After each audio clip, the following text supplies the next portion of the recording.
508. 508.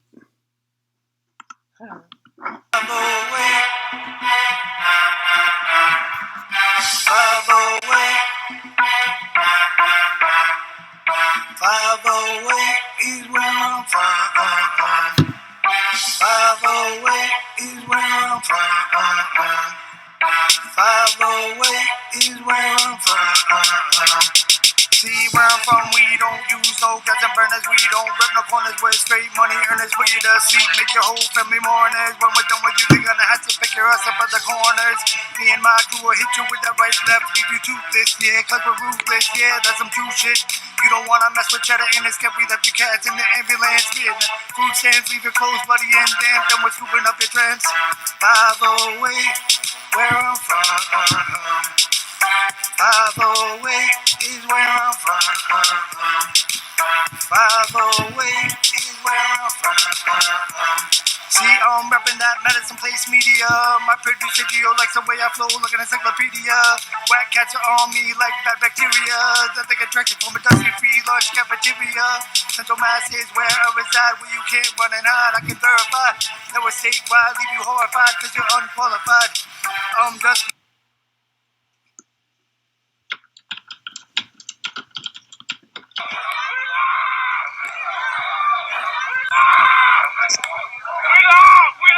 We live. All right, what's up, Turtle Riders? How we all doing out there tonight? Let me just get this podcast going.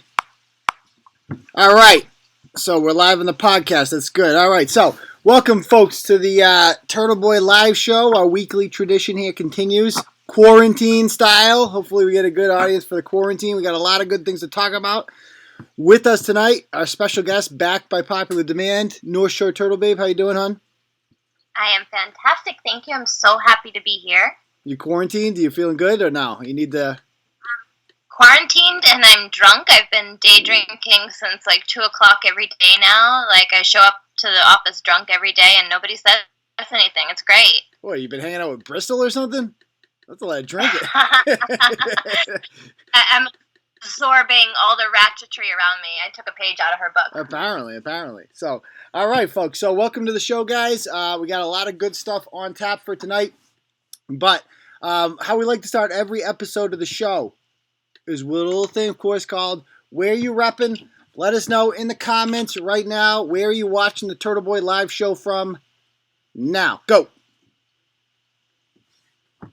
Let's see. All right, Abington, Stoneham. We got some Stoneham on the agenda tonight. Hopkinton's in the house. Walcott, Iowa. That's a new one. Arlington's in the house. Hooksett, New Hampshire. Taunton, Nashua, Warwick, Lowell, Holland, Whitensville, Uxbridge, Putnam, Connecticut, Portsmouth, Woonsocket, Atlanta. Excellent. Manch Vegas, Bristol, Connecticut. Excellent. Leominster, Pembroke, In the Shower. Excellent. Kansas City, South Hadley, Mass, Guilford, Connecticut. Is that how you pronounce it? Guilford? Let's see. We got David Owens back, our Welshman. Billerica, Braintree, East Bridgewater, Bedford, New Hampshire, Canton, Venice, Florida, Bristol, Rhode Island, Alpine, Texas, Plymouth, Massachusetts, Hanscom Air Force Base, Hanscom, Searsport, wherever that is. Ipswich is in the house. Auburn, West Springfield, Denver, Colorado. Medford's in the house, Southbridge, Fall River, Bridgewater, Avon, Salem, New Bedford, you got it, Palmer, Long Island, Weymouth, Medford, Jefferson, Jefferson, we got two of you now, Walpole, Branford, Connecticut, that's a new one, Over the Pond, excellent, New Hampshire, Kansas City, Missouri, UMass Worcester, ICU. Seriously, Nathan, are you, do we have our first Corona Turtle on here? That's excellent. Hope you're doing okay. Auburn, Charlotte, North Carolina, Sturbridge, Hadley, Whitehorse Beach, Dorchester, Warrington, UK, Agatha, Taunton, Tucson, Winchuntucky, Shrewsbury, East Bridgewater, Wuhan Province, Australia, excellent, Wilmington, Clearwater, Florida, stay out of Clearwater, Florida, Albuquerque, Plymouth, Charlotte, Chelmsford, Gardner, and the list goes on, Braintree, French Lick, excellent. All right, so just a reminder, guys, I have shared the links to this on the Clarence Woods Emerson page, which is back up for now. We'll see how long that lasts, as well as the Turtle Boy Sports Forever page. So why don't you do me a favor and go over there, hit that share button, let people know that we're live, we're doing it, we're rocking, we're rolling, we got a great show. All right, so Before we get started with the show, however, let me remind you that this episode, as always, is brought to you by our good friends over here. Check the shirt. Andrew Porter Contracting and Roofing in Charlton, folks. If you guys are in the market for a new roof, guys, seriously, if you're in the market for a new roof, or you're going to buy a new home, right? Maybe you want to protect yourself from coronavirus. I don't know. I have no evidence that a new roof does not protect you from coronavirus, nor do I have evidence that it does protect you from coronavirus. However, it can't hurt. And it's literally the most important investment you can have on your home is a roof. And you want it done by people who have a great reputation in the community. And that would be our good friends over at Andrew Porter Contracting in Charlton. All right, go over to their page, give them a like, see some of the work they do. In doing so, you're automatically entered to win Red Sox tickets, baby. And that season's really long, so it's probably going to start eventually, too. You're probably going to get it. So make sure you're over there. Go give them a like, and you'll see that they have 5-star ratings across the board from, Angie's List, Home Advisor, Google, you name it. They do fantastic work. Show them some love, right? Andrew Porter Contracting. Without them, none of this is possible. All right, folks. So, with that said, let's get this party started, shall we? Got some fun things to talk about here. All right. So, first up, let's talk about, first one I want to talk about is Ginger Snookie, because she's my favorite. All right, so this broad. So, Stoneham's in the house. I know there was one Turtle Rider in this live show from Stoneham, but hopefully we can, let's see if we have, is this going to come up? All right, here we go. So, thank you, Danielle, and thank you, Mr. Grinch. I really appreciate that. As you guys know, having coronavirus right now is all the rage, right? You're going to see this a lot. There's a lot of different side stories that are going to pop up with this disease, but get used to it. Pretty much the next couple months of blogging are going to be all about various aspects of coronavirus, so get used to it. So this broad is, she lives in Stoneham, and she just recently moved there from Arlington, where she says she left because of anti-Semitism. Now, when you look at this chick, North Shore, does she look Jewish? Like, would you be like, that's a Jewish woman right there? She does not. However, there is this huge group of European Jews that originated they didn't originate, obviously, but they're from, like, Germany and Poland and all this stuff, and they're all fucking gingers. And I can't for the life of me remember the name of them, but it's, like, ginger Jews. Ginger Jews. I did not know that. I would never guess she's Jewish. And even if she was, that's fine with me. I just have a hard time also believing that in a town like Arlington, for crying out loud, it's like liberal central, they're going to be anti-Semitic there, and you're going to run you out of town because you're Jewish, Hell no. I find that a little bit hard to believe. But anyway, I call her Ginger Snookie because it's kind of like what she reminds me of. And she has nice twins, I'll give her that. The twins are very nice. Some nice junk in the trunk. I got to be honest, not too shabby. However, not a fan of some of the things she's been posting. So it starts when the town of Stoneham announces, and your town does this too. Every day, I think every town does this. They announce on their websites how many cases of coronavirus they have in town, right? Or they're supposed to. Except Somerville, we talked about this. Yeah, we did talk about this, and they're not updating it, right? Or they've been shady, like 5 straight days without updating it? They actually removed the data altogether from the website, which I find shady as fuck, but that's Curtifone for you. So. Yeah. So, basically, in Stoneham, what you got going on here is that they send out an email on the 18th or something, and they say that there are no confirmed cases or presumptive positive cases being reported in the town of Stoneham. Now, what's a presumptive positive case? What does that mean? So, presumptive positive means that they have tested positive at the local level. It just hasn't been sent to the CDC yet for confirmation. Okay. So that means presumptive positive for intents and purposes is a positive. So it means you got the virus. Yes, it just means the CDC hasn't gotten around to saying, "Yep, you good, bro," on the process. But okay, I got it. Thank you, Emily H. I appreciate that, by the way. So anyway, her name is Shoshana, She's lovely. And Shoshana posts on March 15th as follows. Day 8 of the Curse of the Coronas. Want to see something gross? I went from point photo A to photo B overnight. I dedicate this post to modern medicine. Clap. If this ain't progress, I'm blind. Other symptoms include headache, body ache, tummy wummy, ache, mild fever, and coughing up these little blood chunks. And then she shows 2 pictures, like a before and an after. I don't know what this is supposed to prove. Somebody says it looks like it's like a used tampon or something. But it's just literally, there's no context whatsoever to these pictures. It's just, here's a piece of paper with some blood on it, and you'll have to take my word for it. I got coronavirus, right? There's no way she coughed that up. There's no way. Yeah, no friggin' way. No way. And she goes on to say, she's been posting, she's got everybody alarmed because the town of Stoneham says they don't have any coronaviruses on the books, right? So she starts writing on her page, and people start sharing these screenshots on the town page because they're like worried. They're like, what's going on here with coronavirus? And they say, she says, for my life partner that resides with me, they swabbed deep into his nose. They offered a chest x-ray, but I was so tired at that point, I declined it. They did not test the cooter boogers, though, but they did make us both cooter boogers, but they did make us both sign quarantine agreements. My tests were done through DPH. My partner's tests are not.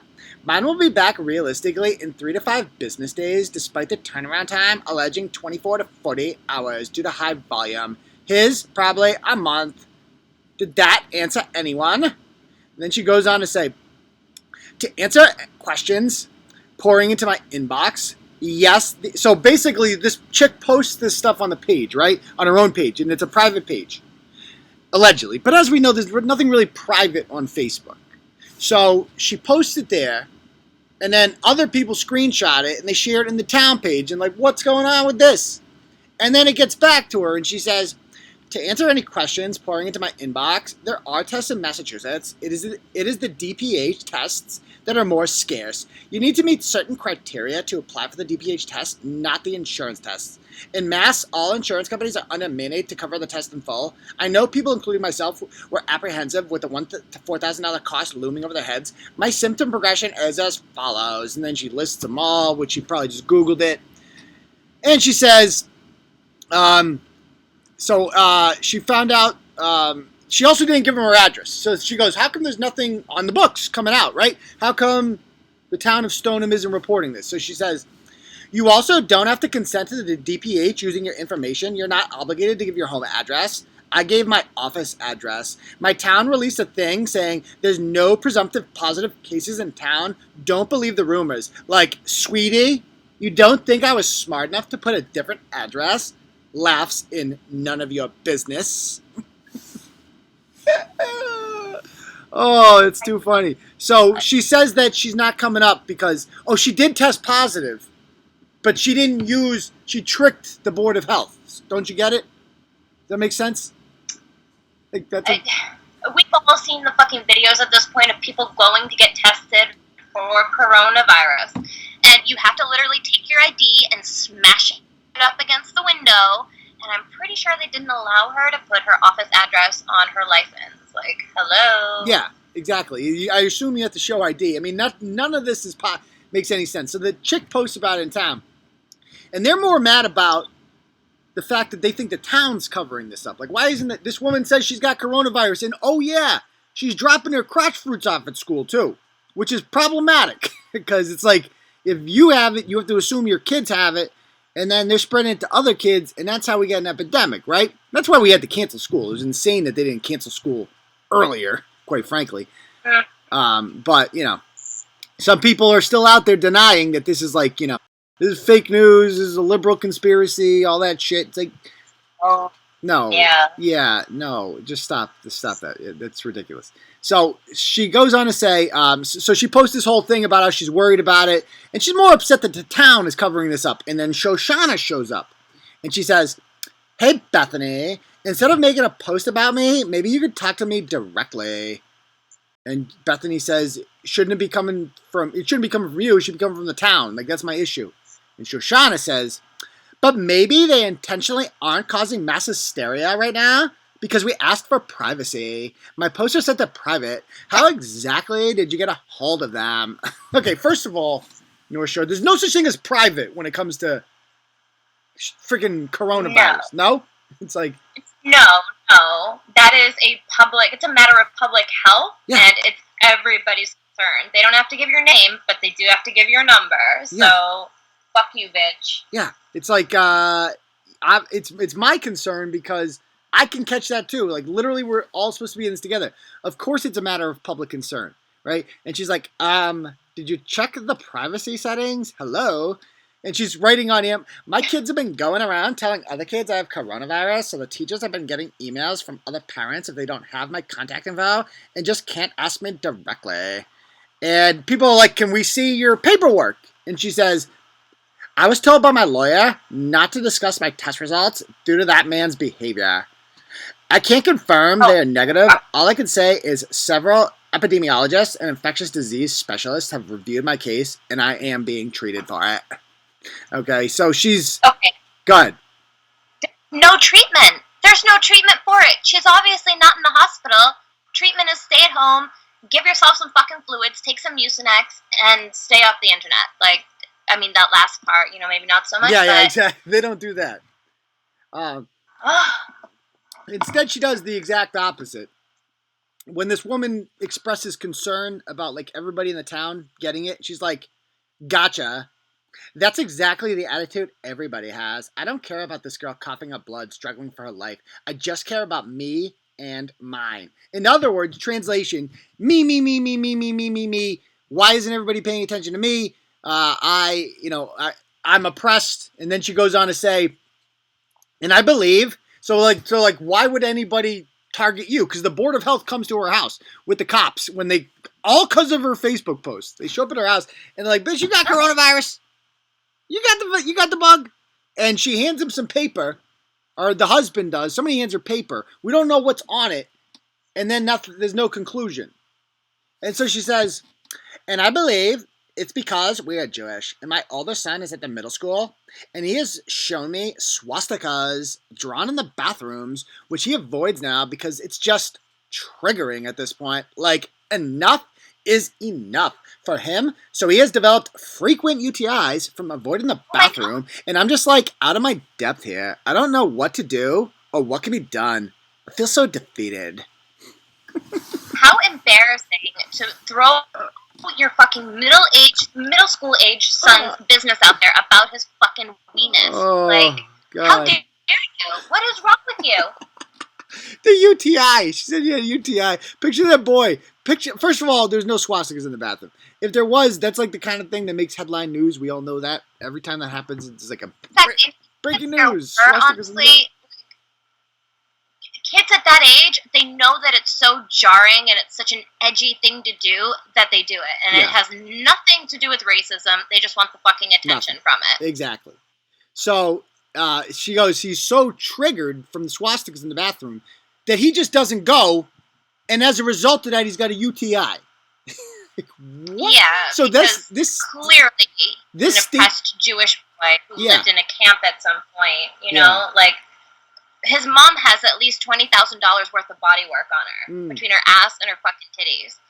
That's true. I mean, there's no way those things are real, right? They can't be. No, for sure not. Way too firm. Excellent. And Rich just gave $5 to the UTI treatment fund for her, so that's good. So we're going to help you out with that, girl. To me, this story that she tells right here with the whole swastika in the bathroom thing and the UTI, that's everything I need to know. From that point on, I can just disqualify everything she has to say, everything. Because I messaged this woman. She messaged me, too. And should I read? By the way, she says it's like it's classism to tell people to get tests too, because not everyone can afford it. Should I read the conversation that Shoshana and I had? Let me pull this up here, because I'm trying to get her on the program. This is what she told. Oh. Yeah, so she messaged me and she says, "So you actually want to talk?" And I said, "Yes. What would you like to clear up?"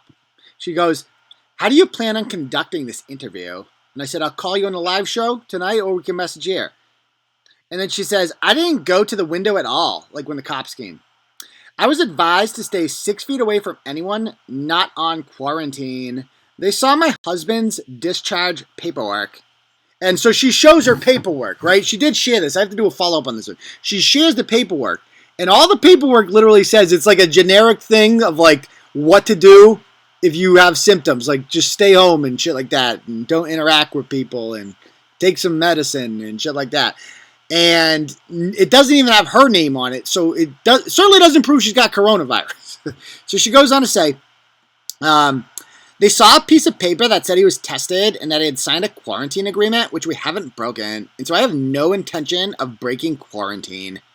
And I said, but do you see how you made it sound like you had coronavirus? And she says, they told me I was presumptive positive. I was treated. I don't understand why. That is so hard to grasp. I was mad the town kept telling people there were no presumptive positives in town, especially after conversing with Liz, who informed me of all the shady things that I've been covering, like voter fraud, etc. And so I said, you want to come on tonight? I messaged her today. And she says, I can't physically go anywhere. I'm on quarantine, Aiden. May I ask what exactly is you despise about me? You and I have literally the same sense of humor. And so she says she doesn't want, let's call her. We got to call her up, see what she's up to. Make sure she's alive. Come on, Shoshana.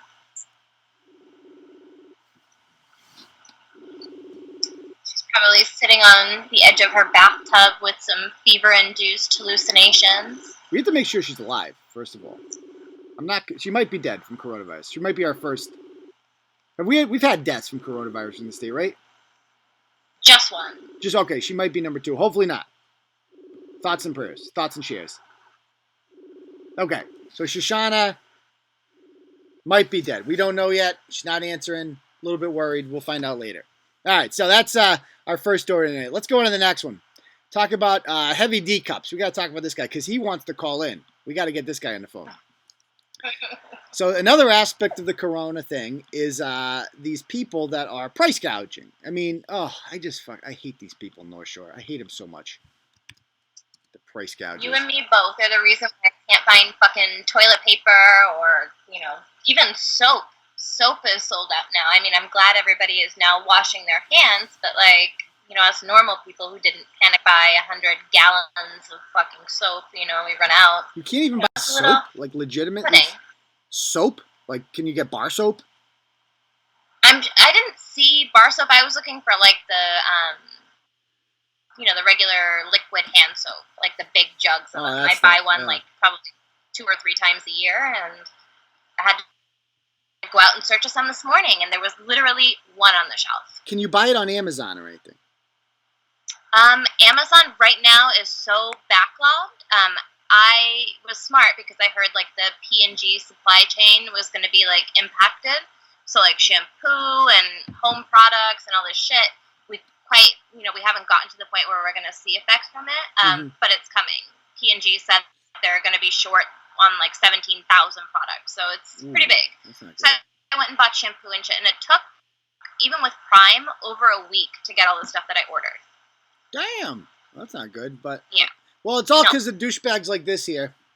Heavy D Cups, Mark Scott. So Mark Scott, as you can see, all you need to do is look at his profile picture, and I think it kind of sums it up. As soon as you see that the flat brim Chicago Bulls hat, especially extra douchebag points with the sticker still on it, you already know this guy's up to no good. I got to be honest. When I see people in public now, just walking down the street, and they have that, the hat on, I immediately make sure my wallet's there every time I pass by. Mm-hmm. Put it that way. It's stereotypes exist for a reason, and that hat is cancerous. Nothing good ever comes out of this hat, ever. Nobody's ever worn a flat brim Chicago Bulls hat and not been a douchebag. It's literally never happened before. So here's Mark Scott. He is selling a variety of products. Okay, he is selling for $7.50 a roll toilet paper, and $50 to $20, depending on the size, for, I think it's hand sanitizer, So that seems a little bit outrageous, a little bit high. And he's been stocking up for weeks. And he says, hand sanitizer, selling quick, get it well, it's still in stock. If you want to live, come on down. If you want to live, come on down. Oh, fucking asshole. If you want to live, come on down. He goes, sanitizer, back around, inbox. He goes on to say, for all y'all laughing, because selling sanitizer, I'm glad to say it's sold out. Next, toilet paper, water. I'm the plug, inbox me. Okay, I'm the plug, all right. Yo, got big N-words, big mad over Lysol, LMFAO. Gotta check this out. Because people were very upset because he was selling this in yard sale pages, and you just look like a huge douchebag doing that. And he obviously doesn't understand this. So, why don't we just go ahead right now and give him a call, shall we? We got to give this guy a call. Oh, yeah. Because by the way, he's also like the complete package. Some people support him up. Some people are actually supporting him. They're like, support your local business. It's like, that's not a business. You just went to the freaking store and bought it. Yeah. Like, price gouging and tax evasion. Yes, that's not a freaking business. So we got to give Mark Scott a call here. See what he's up to.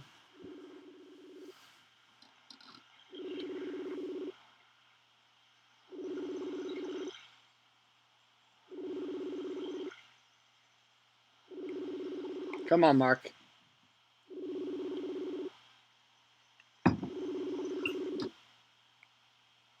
He's probably out on the corner hustling right now. He said he wanted to call in. He specifically was like, I want to call in and clear my name. Come on, Heavy D tits. Okay, I'm going to message him. Where you at? I'm sure he'll message back. So he is, and I got to message the other one too, Shoshana. Where are you at? Let's see. See if she gets back to me. So this guy's just a complete package. He says he's an entrepreneur.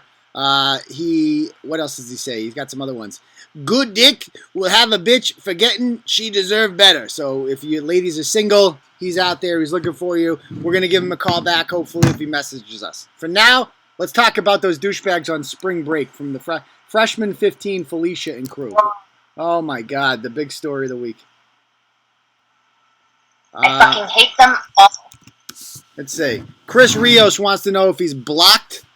Can any admins check that out? If Chris Rios is blocked on the live, if you could unblock him, that'd be great. Thank you, Meredith. I appreciate that. All right. So this freaking story had me cracking up. Yeah, he wants to donate too, so make sure he's unblocked. Definitely.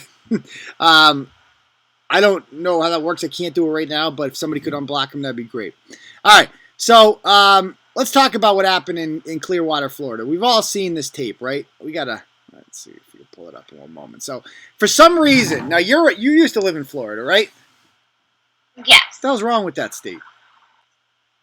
What is wrong with these people? I have no fucking idea. I don't know if everybody's just got perpetual sun poisoning and they're like delirious as a result or what, but it's some fucked up shit down there. Yeah, they decided that they were not going to, for whatever reason, ban people from going to beaches. Like every other state is on board, it seems, like closing everything. We got to shut shit down for a while. We're all, everybody's sacrificing. It's nobody wants to do it. It sucks for everybody, but ultimately it's for the common good. So we all just do it. But then Florida doesn't do their part because their beaches, for some reason, are wide open. I don't understand that. And you see, we've all seen the pictures down there of all these idiots. And if this fupa computer ever loads, we will play this video because it is a good one. I'll pull it up on my phone if it's not going to. Yeah, I guess Governor DeSantis just did close the beaches. I think like right after these videos came out of all the idiots down there. Let's see if I can pull this up. Hold on one second. Oh, Mark Scott's call. We got to accept this one. Oh. Hello? Hello? Hey, Mark, what's up? How you doing? Good, how are you? I'm doing pretty good. How about yourself? I'm good, thank you. So, we wanted to talk, you wanted to come on here to maybe talk about how you were misunderstood as a price gouger, right? Well, going the prices that you had put up was incorrect. Wait, it was incorrect? What was incorrect? Yes, when I first originally put the prices up, those was the price I had put up. Me and my homeboys were joking around putting the prices up. But then a time actually was about to get rid of them, the prices went down. None of them was the price. The toilet paper wasn't even for sale. It was my buddy's. He just wanted me to put it on there. Wait a minute. So you're selling your buddy's toilet paper? That's what you're saying? He asked me to put it on there to see what kind of comments he'll get on. So your buddy told you to pretend to sell toilet paper for $7.50 a roll to see. No, he had put it for $30. It wasn't even $7. Yeah. Well, basically, it came out to $7 if it's. But yeah, I wanted to put it on it for $30 to see what kind of comments he would get on for the toilet paper. So this is a prank. This is not real. No. Like, how would I at least sell somebody a toilet paper for $30? I don't know. A lot of people are doing that. So you're saying you weren't really selling toilet paper? Because I believe I messaged you and I was like, "Can I get some toilet paper?" And you're like, "I got some." No? No. You were asking. I thought you was asking about the sanitizer. Because the sanitizer, I had sanitizer, but those are the ones I actually make myself. So you make your own sanitizer? Yes. How do you make your own sanitizer? Explain. Using aloe vera, 90% alcohol, and I use a scent, what you call? I don't know. The scented oils. The scented oils, and you mix it up until it gets thickened, until it comes to, I'm listening. So you got, until it gets thickened, it becomes like a gel. All right, so let me get this straight. You take scented oil, right? Aloe vera, is that right? Yes. And then what's the third product that you put in there? Alcohol. Alcohol. What kind? Just rubbing alcohol? Yeah, 90%. Okay, right. Okay, and then rubbing alcohol. 90%. You kind of swirl it up, and then it gets to like a gel, and then you got soap. Yeah. Okay, now it becomes sanitizer. Now, have you been making sanitizer for a while now, or did you do this because of coronavirus? Yeah, I've been making it for a good while now. So this is what you do for a living. You sell hand sanitizer. Oh, not for a living. For a living, I work. Okay, what do you do for work? Well, just for a little side thing, I do sanitizer. Yeah, you just got a side sanitizer gig, hand on the side, right? That's whatever you call it. Perfectly normal. Yeah, it's understandable. And so you were just minding your own business, running your little sanitizer gig on the side, and then boom, coronavirus. I mean, that's pretty convenient, no? No. I'm not saying before the coronavirus. After, like, the sanitizer ran out, that's when I say, okay, let me start making. So at least you can still get to sanitizer instead of actually going without completely. So you did do it. I asked you earlier, did you do this because as a reaction to coronavirus? And you said no, and now you're saying... No, I didn't even hear you say that. Okay, so it's just so I have this straight. You don't sell toilet paper. That was a big joke. Your buddy put you up to it. But you do sell bootleg sanitizer. So right now, one thing that I do have, and I do selling, but it's not for like no crazy price, is sanitizer. Anything else I don't have, don't sell, none of that. Now I'm pretty sure you need you can't just make your own sanitizer and sell it, right? Like you need to be. It doesn't have to be like approved by like some agency or something. No. You sure about that? Not if you sell it on like a online site. Just because you sell it on like a certification, a business certification for it. No, but I'm talking about. I mean, North Shore. Don't you think there would have to be like some type of regulation about selling a product like this? I mean, come on, listen, Uncle. You're from fucking Worcester, right? You know all the Puerto Ricans that be selling coquito on Facebook and stuff? Like, you don't need no certification. Come on. I mean, well, but that's technically not. But I think legally, you should check that out, man. Because what happens if you sell that shit and then somebody's hand burns off. Yeah, I get what you're saying. Right? I mean, there's a lot of legal. Yeah, you're right. You got a point. So, because I'm sure other companies, when they sell hand sanitizer, like, it gets approved by the government, some agency, whatever, approves of it for commercial sales. See what I'm saying? Yeah. But anyway, your prices are a little bit steep, man. $20 to $50, a little bit steep. No. See, that was the other ones I had. The other ones you The other had. one I had was more of a big, and plus it wasn't even 50. You had it for $20 to $50 on there. That was what the price said. So the prices, like, for example, I got, like, it's like not 8 ounce, like a 32 ounce. I'm letting them go for 10 right now. So you lowered the price to 10. Because I'm actually freezing them, making sure it comes out like the real sanitizer. When I first got doing the sanitizer, it wasn't like fully the gel I wanted it to. How are you how do you know how to make sanitizer? You Google it or something? Yeah, well, first you Google it, and then first trying it. The first couple times it didn't come out correctly, so it didn't come out correctly. See, you made a bad batch? No, it didn't. It was too watery. Oh, too water. I hate when that happens. Yeah. So what'd you do? Just added more aloe vera? What'd you do? No, I didn't dump it out. So then this time, I just put the aloe vera, then start dripping a little bit out on it, and start stirring it. That's how it stays. It keeps the thickness on it. Ah, right. Got it. You like them thick, don't you?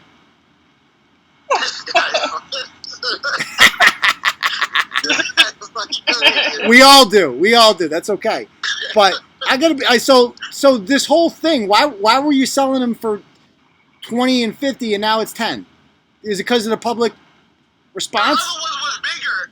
Huh? Is it because of the public response? No, let me be honest with you. Like, the public response, I don't want to sound like a dick about it, but, like, everybody has their own way how they look at a person or look at things in life. So at the end of the day, people always gonna have their own judgment. So, like, that has no effect on me. So you don't care. Do you understand why there was public outrage about it? To a certain point, but after, see, now, this is part I didn't understand. Because, I had put, Lysol on there, right? Yeah, you put Lysol on. I had put it for 10. Yeah, and I had paid, but you don't make Lysol. $7.99. But you don't make Lysol. You don't make the Lysol. Yeah, that's what I ended up finding out afterwards. About using other people's products you can't kind of do. Yeah, kind of. Yeah, kind of. It was $3. I think it was $3 more from what I paid for it. You know, that's like the definition of price gouging, right? What you're doing, like what you're describing right there. $3 more. Yeah, that's what someone ended up breaking it down to. Yes, that's what somebody explained to you. So, yeah. So let me. But those that never even got. I never even got rid of those in the first place. You never did. Okay. All right. So, you don't understand why people are upset about this though, because it's like a pandemic. There's shortages and shit. I totally get it. Because what's going on right now, and now everybody want to start selling toilet paper, sanitizer. No, nobody wants to sell toilet paper. No. Nobody wants to sell toilet paper. People want to buy toilet paper. No, I'm talking in general. I'm using all of them stuff in the general form. No, generally nobody. People selling stuff during a crisis, basically. Yeah, that's you know that's frowned upon, right? Yeah. Do you know why? You understand why? Because of the crisis, people actually lose their life over it. There's other people that actually need the stuff. Yeah, like you're taking advantage of a deadly situation and you're trying to profit off of it. But the thing is, when people say like, I'm holding on to one supplies, like where? Well, you got that Lysol. And I'm sure everybody have a can or two at their house. And even though you said it was a joke, you did say that you were selling toilet paper. So, can you blame people for believing that you were? Yeah, because other people were selling like sheets on there, or like 1,000 and some stuff like that. Yeah, so you lowered the price. Like, People are selling for 1,000. You're like $30. I didn't get why people was mad. Like, I get it. Oh, okay. If the table was turned, I would have felt some type of way too. Ah, I see. Okay, gotcha. Okay. All right, cool.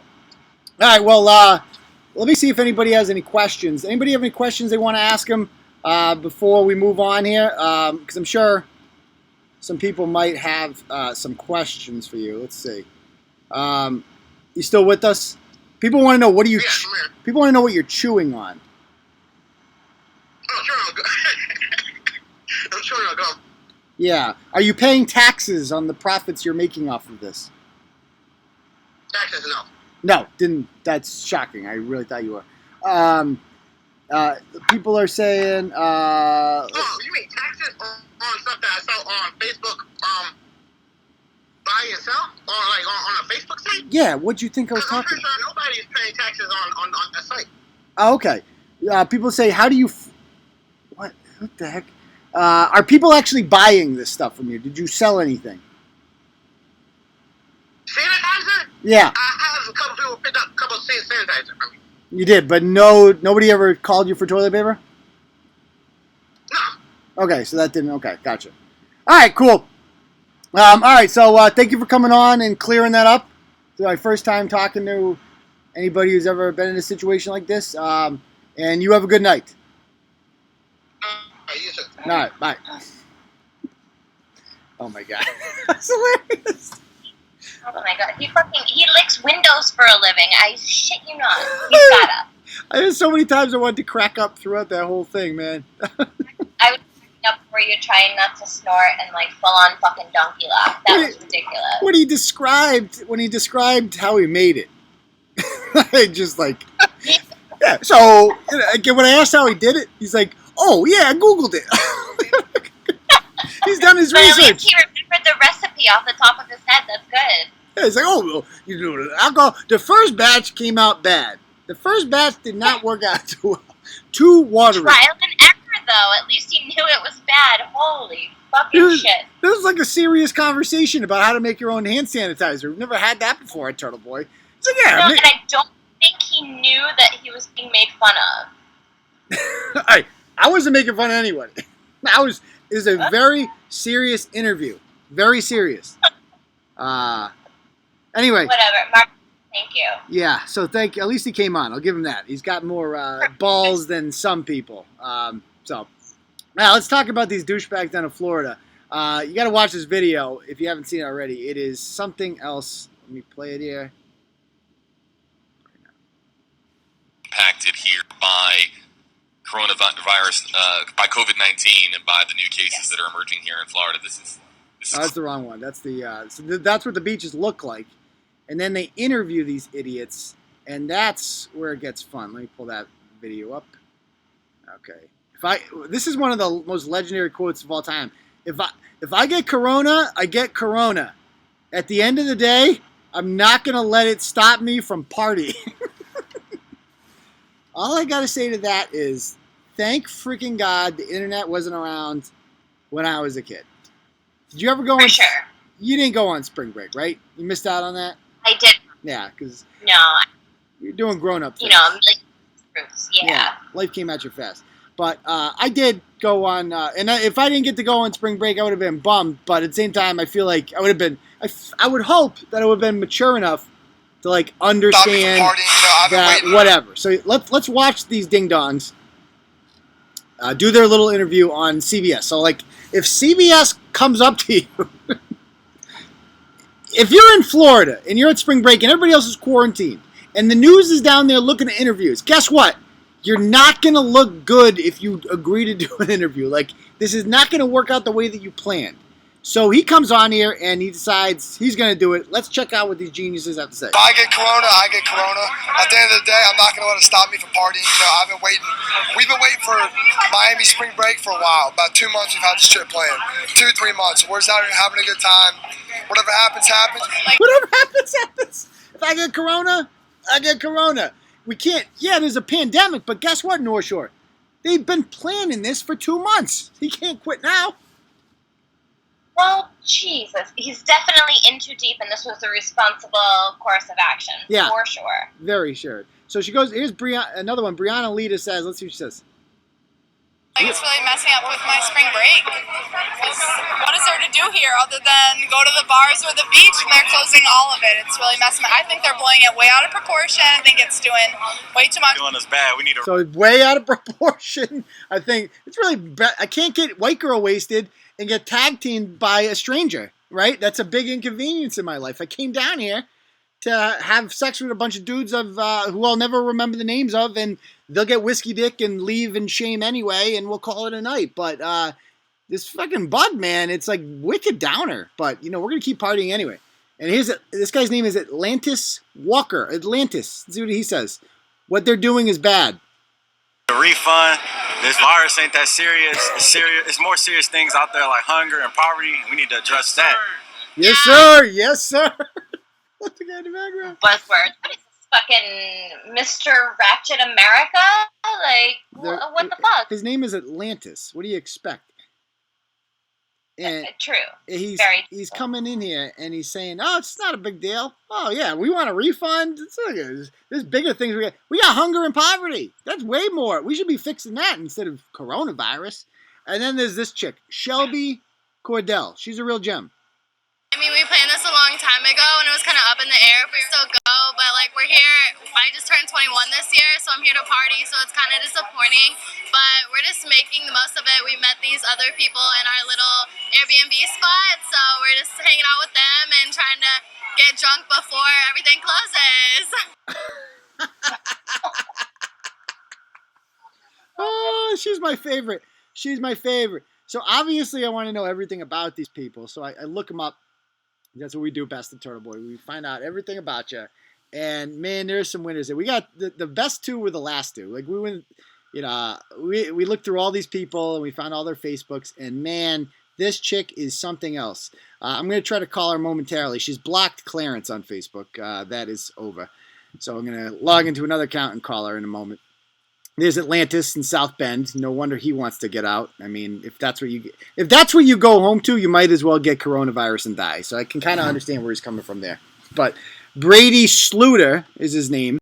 With the back, of course, he's got like a backwards hat on. He just looks like every freaking college student ever, like a throwback from like the 90s. There he is right there, high school basketball star.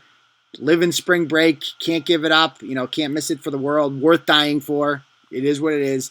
But we got to talk about my girl Shelby here. There she is, Little Miss Piggy. I mean, you have to be honest. There's little about her. There's what? I said there's nothing little There's about her. nothing little about it, yeah. But here, so I call her Freshman 15 Felicia because, obvious reasons. But let me go ahead and log into another account that isn't banned by her so I can see her page and maybe give her a call. Let's see. Switch out of this account. I got 5 billion accounts. Let's see. And there it is. All right. So this chick happens to be like a pop star or in her own little mind. And there she is right there. She thinks she's in a band called like the Electric Catfish or something. She's one of these Instagram people who thinks this is like a job. And just to show you how she makes music, this chick does. You gotta hear her music. Let's take a listen, shall we? The song's called Forgotten, and it's basically a 5-minute auto-tune video about competing for dick. Let's see. Oh, this chick got some jowls. Yeah, she does. This is like 2 years ago, so this is before, she discovered fried food. Come on. Here we go. Come on, lady.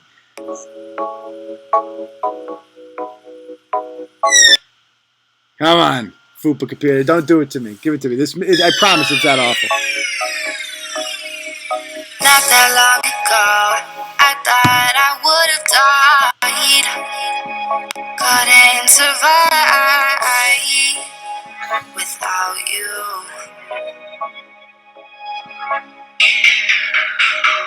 You're not on my mind. I needed some time, and now I'm on my grind. Oh, Oh my god. This goes on for 5 minutes. I shit you not. It actually gets progressively worse. So there's that song. And she has gone on her Facebook page. Let me read some stuff on her page. What's her name again? Shelby Cordell. Big star. You guys might see her in the future. All right, let's see what Shelby's up to. So she has been obviously ripped apart by the media from Indiana. There she is. I mean, I got to be honest. It's like, yeah, I don't think she's not fat. She's a little thick. But I think, guys out there watching this, gentlemen, 1, if you would, 2, if you would not. I'm going to see in the comments. 1, if would, 2, if would not. Go. Let's see what the consensus is.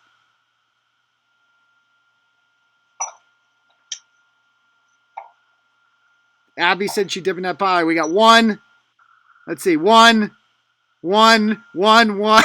1. Oh, we got our first 2. Okay. 1, 2, 2. 2, 2. You liars. You liars. You liars.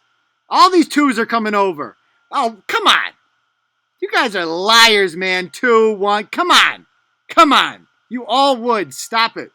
Stop it. I think what you're neglecting to realize here is that these young people are like the kings and queens of angles and filters and all this stuff. But if you look at her body, like, she's both wide and like straight up and down. You're too harsh on her, though, because you're a chick. Guys aren't that. We're much simpler creatures than that. I'm normally not that. Well, I'm really not. Like, listen, I love tits and ass as much as the next person, and this chick just ain't it. Like, she doesn't look. This one's not bad. This picture's not bad right here. We're getting on. That's not too shabby. I got to be honest with you. I mean, I'm a 1. I'm not gonna lie. I'm definitely a 1. Okay, you can tell this shit is like doctored and whatever, and it's angles. Because if you look next to her titty, like, you see the side, you know, like the extra third boob between the bathing suit and the arm. Like, yeah, I'm not saying that, like, you know, I'd go, you know, wild for it, like, you know, like, it'd be at the top of my list, but, you know, certain situations, whatever, might as well. That's the way I'd look at it. Let me see if I can play a video here. Is this a video or a picture? Let's see. I think it's a picture. Oh, yeah. So here's another song she played. What's this one called? This one's called Money Cash Hose or something. Shelby Clinton.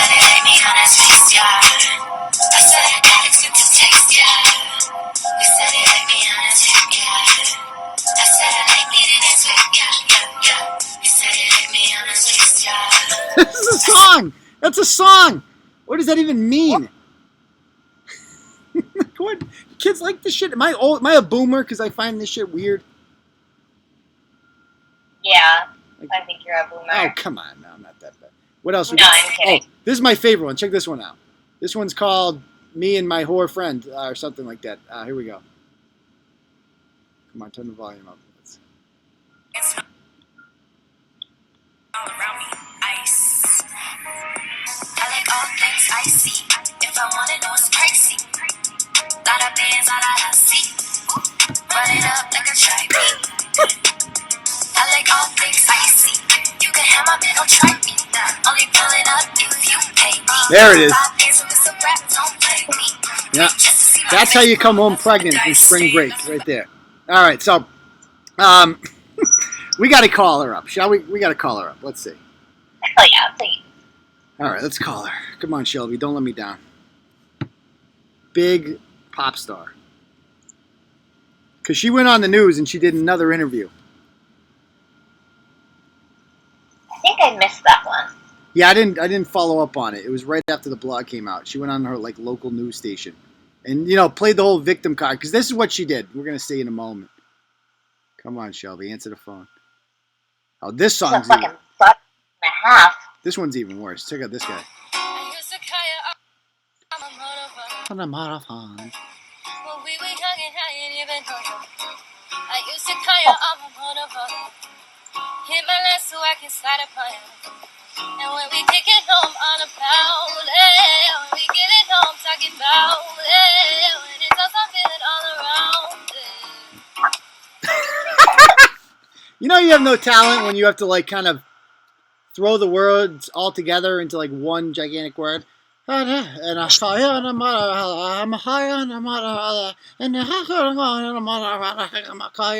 what the hell is she even talking about?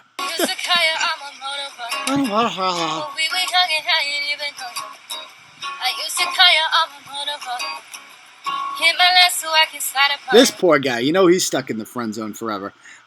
Anyway, she's very politically active, and she posted an update. Did I even put it on here? Did I put her up the thing she posted online about like? Oh no, I didn't. I put it on the TB Daily News version of it. Let me read it to you. So she went online and she did this whole like feel bad for me shit. What do you people usually do in this situation when they get caught doing something bad? Lay low. Well, that's it. Well, if you're smart, you do. If you're smart, you do. If you're a whiny virtue signaling douchebag, then you go online and you're like, oh, look at all these death threats I got. They love posting shit like that. So she posts this long, whiny thing about how I need to address. She writes, hi, I feel I need to address some things so everyone can feel better and safer. I'm writing this from home, by the way. I have no reason to leave. I was interviewed a few days ago, and as media does with my interview, only showed bits and pieces of what I said. I told them I was disappointed about the clubs shutting down early because I had an appearance that would be beneficial for me and make me some money, but understood why that I was leaving early, and I was just trying to get some drinks at the restaurant I was already at before everything closed. I left for my aunt, blah, blah, blah. She goes on, and basically she's just like, the moral of the story is some people wrote me mean messages. Here's one of them. Says, I hope you get coronavirus. Like, that's, whoa. Okay. First of all, I do. Like, would you disagree with that? Like, if anybody deserves coronavirus, it's these people. No? Didn't she just say that, like, she wasn't afraid of it, and her and all her spring break buddies, you know, they were like, if I get it, I get it. Yeah. So, yeah, fuck you. Get it then. Yeah. Suffer. And somebody says, another person says to her, you look like a moron. Stop killing other people, you whore. I mean, I guess the whore part is a little not nice, but it would be nice if you stopped trying to kill people by spreading this disease. And you definitely look like a moron. That's 100% accurate. And so on her Facebook page right now, she has an interview she did with the news, and she says, a lot of news outlets have reached out to me. Thank you, TMX, for letting my voice be heard. Sincerely, a financially independent, intelligent, and impassionate human. Let's see what she's got to say here. We do. So it's a good way. Hold on. It's a good way for you to get your message. In the airport, I was limiting myself to 10 or less in a group. You know, at the beach, it wasn't like, I've been on spring break in Fort Lauderdale before with like large crowds on the beach, like partying and stuff. It wasn't that kind of vibe. And I feel like also a lot of news outlets are making like videos showing like tons of people like rushing to the beach and stuff like that. When I was there, it was very chill. It's very chill. People were in like small groups. Like, okay. Right. And did you know any of the other kids that were featured on that video? Were those with your friends? Yeah. I would like to mention as well, like, I feel like people have this misconception that we were all in a group together. I don't know any of those other people. There was people being filmed, you know, in cars, like, as they were driving. Oh, for fuck's sake. This is, North Shore, this is why nobody trusts the news. Because of people like this, you know? They're giving this woman not only like a platform to whine about how, I'm like, we weren't even like doing anything that bad. We were just like in groups of like 10, and like we weren't even getting coronavirus like at all. You know what I mean? Yikes. Yeah, exactly. So it's like thing to me at this point. Yeah. Honestly, there's like no getting through to these people. Yeah, they won't get it until they're fucking nana croaks. You know what I mean? Yeah, exactly. Oh, great. Crap. People, Chris, I wish I could help. I could unblock you. I just kind of in the middle of the show. I'd have to go into settings and everything. Crap. I'll get you. We'll fix it after the show. I promise, man. Anyway, I blame Ashley. Must have been her fault. Thank you, Jen, for the donation too, by the way. Let's go on to the next topic. So I want to talk about two stories here that are somewhat similar. And once again, it all revolves around freaking coronavirus. The Vintage Grill and the Endicott Grill, one in Worcester and one in, Danvers Endicott Grill? Somewhere up there. Yeah. All right, so the Endicott Grill announces on Facebook, on their Facebook page, right, that they are going to have like a $2 giveaway Corona Fest or something like that. This douchebag does. What the hell is this guy's name? We got to call him, too. This is what he writes on Facebook. He has, like, the Go ahead. face. He has what? Oh, I said he has a punchable face. He does have a very, very punchable face. His name is Dennis Rack. And is he on Facebook anymore? Or did he? Because this was like a Monday story. Oh, he's still on. Okay. And, all right. So he goes, let's see what he writes here. He writes $2 Coronas all day. All apps, $5. Not shutting down until Charlie Baker comes in and makes us. Live music tonight at 8 p.m. All apps, $5. Let's party. Like, what? And okay, so what do you have to say, North Shore? You're passionate about this to people that are like, it's overblown. This is ridiculous. Let's party. What do you got to say to people like this?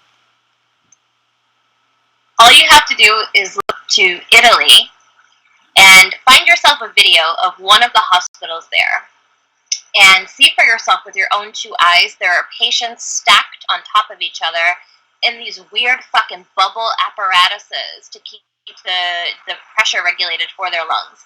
You can physically, like, you can see them gasping for air. The room is full of, medical personnel rushing back and forth, back and forth, back and forth. And whatever they do is not enough. And these people are croaking in rapid numbers. It was like 600 deaths yesterday in Italy. Nice. And to say it's overblown or blown out of proportion is so fucking ignorant. Mm-hmm. I mean, it just hasn't gotten here yet. If you looked at the numbers today, holy shit. We've gone from like 14,000 to 25,000. Yeah. And it's not just that, more people are being infected, it's that the tests are finally coming back.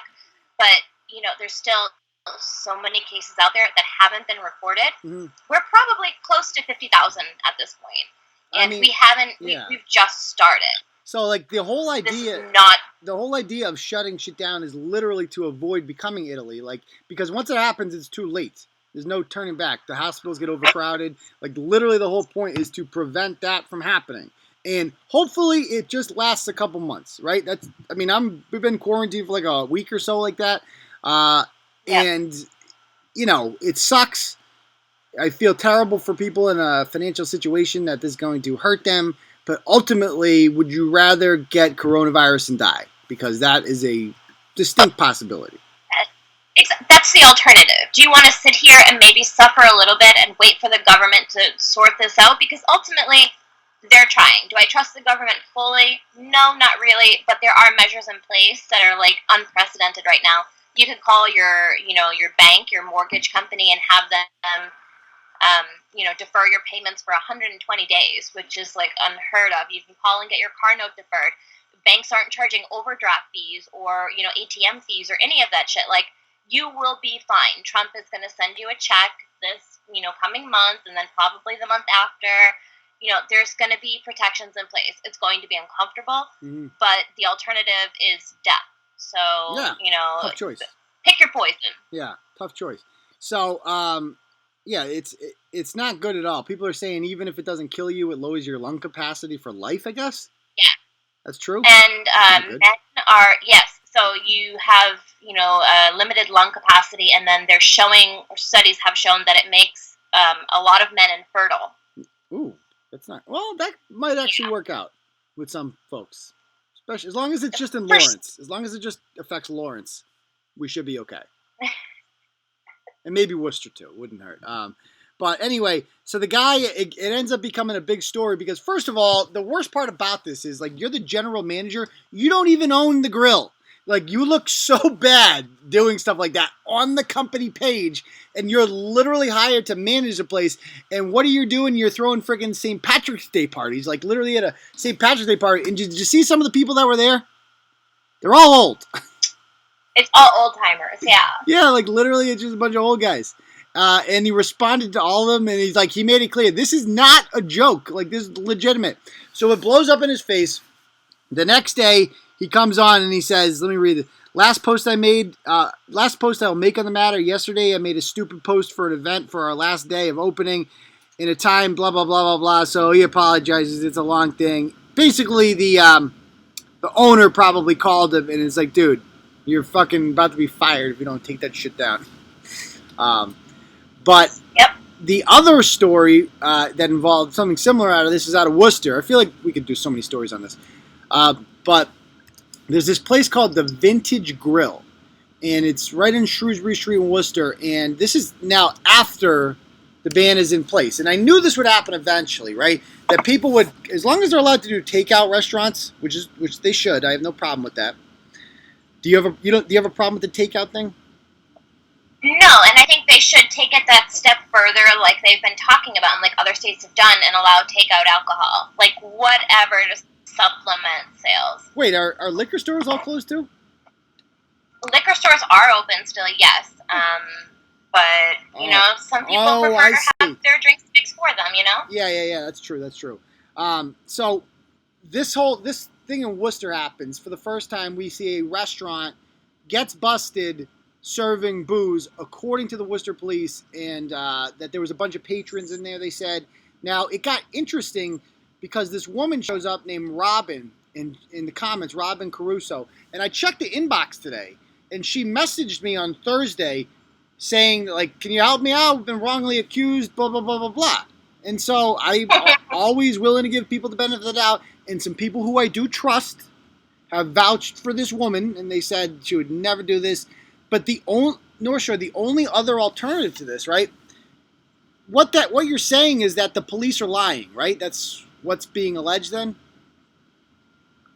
Pretty much. And let me tell you that the Worcester police, of all people, have more important things to do than to sit there and scour the town looking for, restaurants that may have people inside. Like, it had to be egregious and obvious for them to take note. It wasn't 4 or 5 employees sitting around having a birthday cake. Like, that's bullshit. Like, it's obvious. And the way this restaurant's set up, too, is, like, it's not that big, and it's got glass windows in front so you can see everything inside of it. It would be and it's right on a pretty busy street, Shrewsbury Street.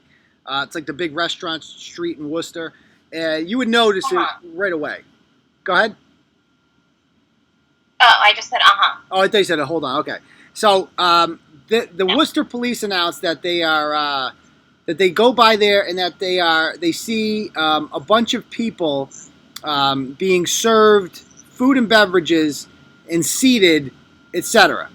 And then the woman comes on here, and she goes full didn't do nothing, claims that she says it's a birthday cake for a 70-year-old employee. Facts need to be straight. It was 5 employees and a birthday cake the size of my hand from Big Y. Do you believe that? Hell no. Why not?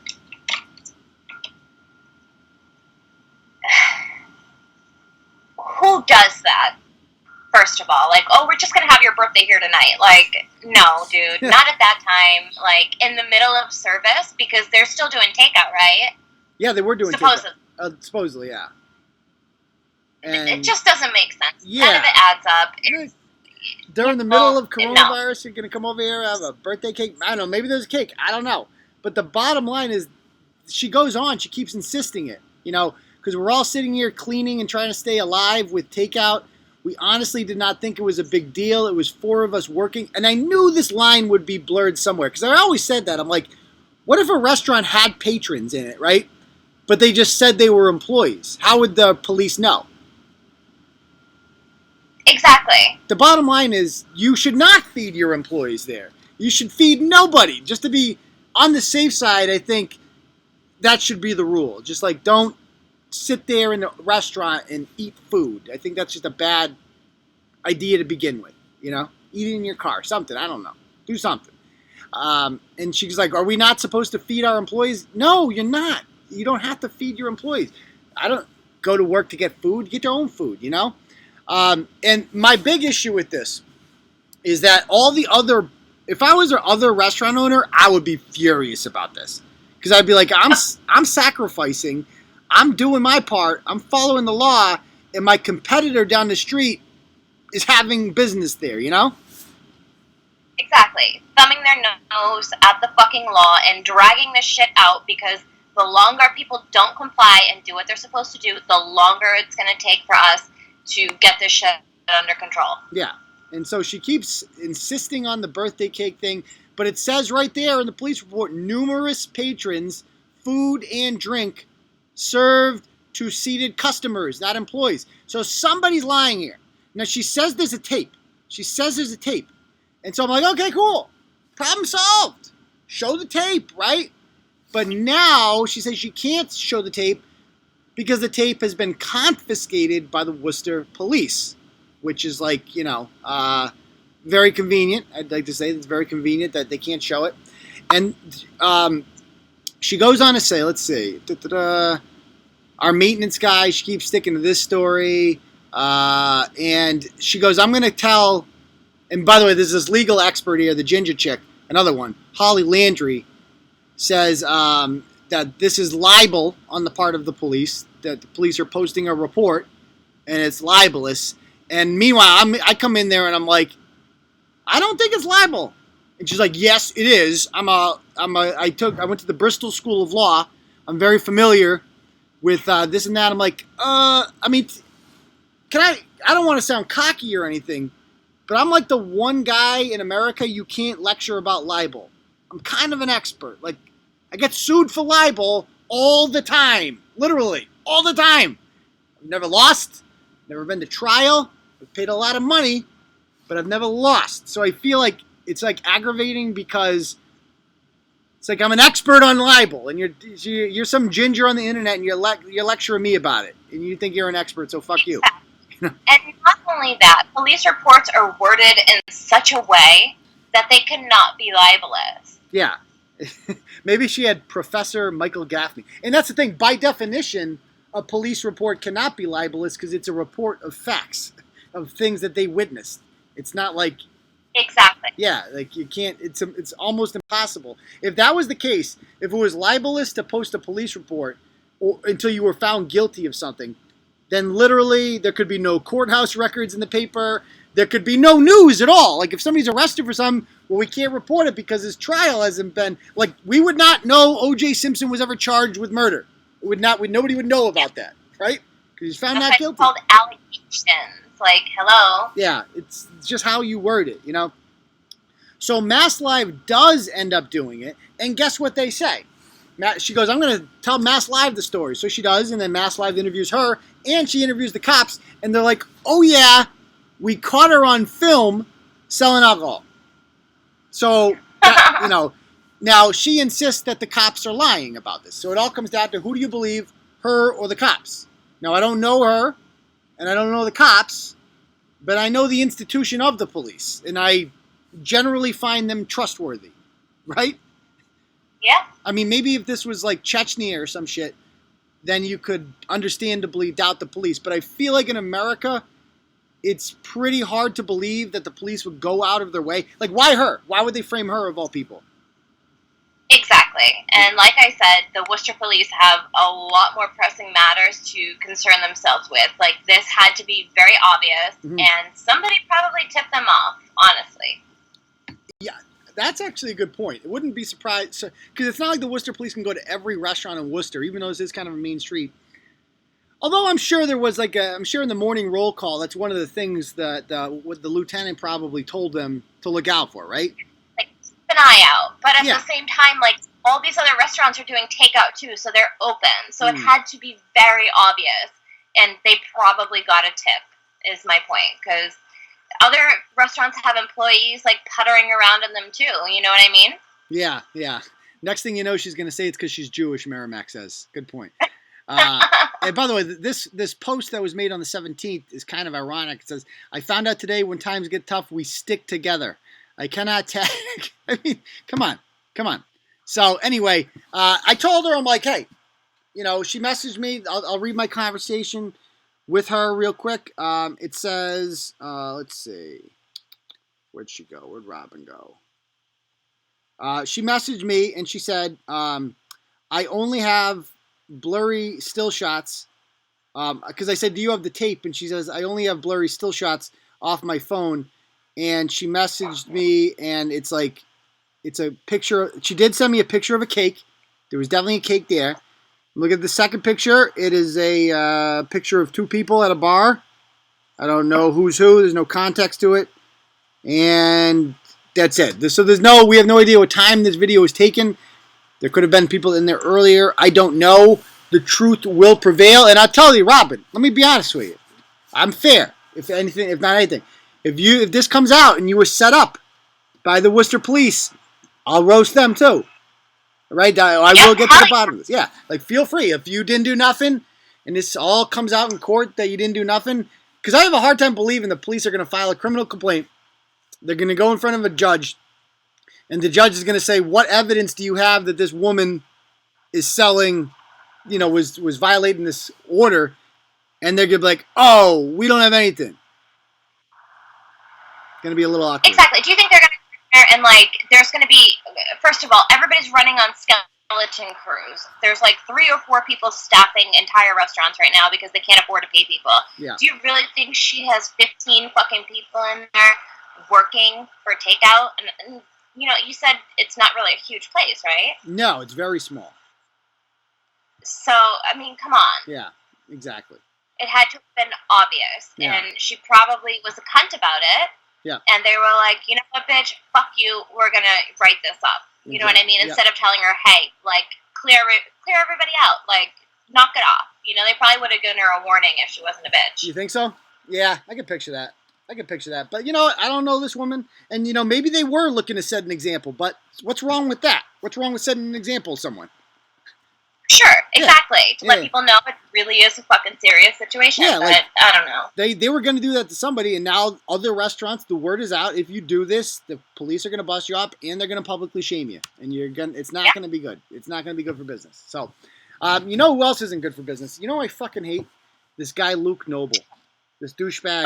Oh, my God. I've never hated anybody this much before. I did a big rant on him last week. So if you haven't followed the story, he did this. He was recorded on by his ex-wife, swearing at his daughter, calling her what do you call her? Worthless? Forget these. It was terrible. Whatever he called her. This very bad girl. You're a very bad girl. But it got worse than that. Let me see. He also said that. How did we make such an awful human being or something like that? How did we create such a monster? I forget the language of it all, but it was horrific. Now I got a 4-year-old daughter. And yeah, she pisses me off sometimes, like any kids do. But I would never, ever, ever speak like that. And I feel like if you were caught doing something like that, I have a hard time believing that's the first time, right? For sure. Yeah.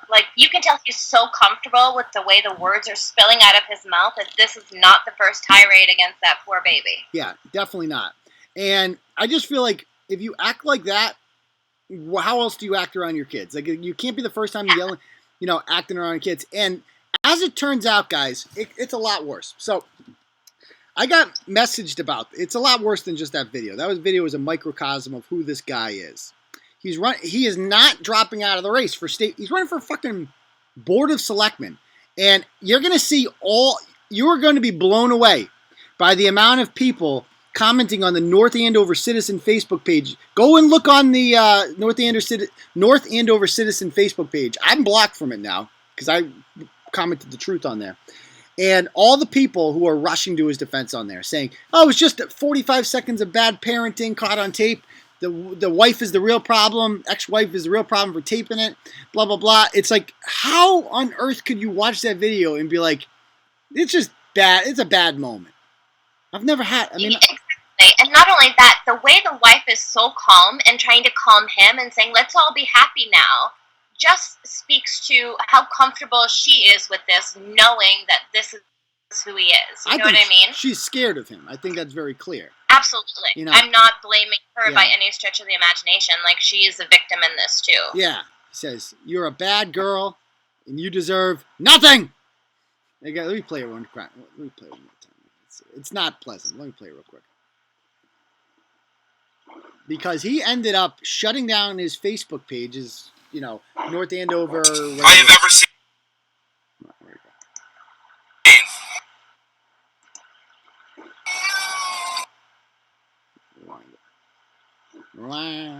Poor girl. 3 years old. I have ever seen.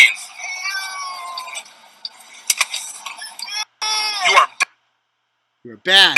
You're a bad I'm on flipping computer. girl, and you deserve nothing. Yes, you are. Yes, you are. Okay. All right, let's all be happy now. Get me the fuck home. You're scaring her when you yell. Oh, I'm scared. She's scaring the shit out of me. She's a nightmare. How the fuck did we produce such a nightmare? She's the worst child I've ever seen. Well, saying something like that makes It's like, what the fuck? Just shut the fuck up. Like, imagine she was special needs or something. Like, how would he even? Jesus Christ! So this guy is like very successful. He probably he lives in like an $800,000 house in North Andover. He does very well for himself. He's got his own financial services company, I bet you people who work that many hours don't see their kids that often. Like, don't have as tight a relationship with their kids. And I just feel like he's like one of these dads who's like in it for the Facebook pictures. Yeah, the kids are a trophy. Exactly, like literally a trophy. And here he is with Governor Baker endorsing him. Now, I'll tell you one thing. This guy lucked out with coronavirus because I feel like this story is not getting the traction that it should because everybody's talking about coronavirus. And you got this scumbag lawyer, Joe Orlando Jr., who wanted me to silence me about it. And guess what? We also found out a bunch of people reach out to us, and they're like, pull the divorce papers, pull the divorce. So I get all the divorce documents. And he was accused by the same girl 2 years later of sexual, I don't know, is it sexual abuse? Basically what she's alleging is that the father pulled his pants down and said, touch it.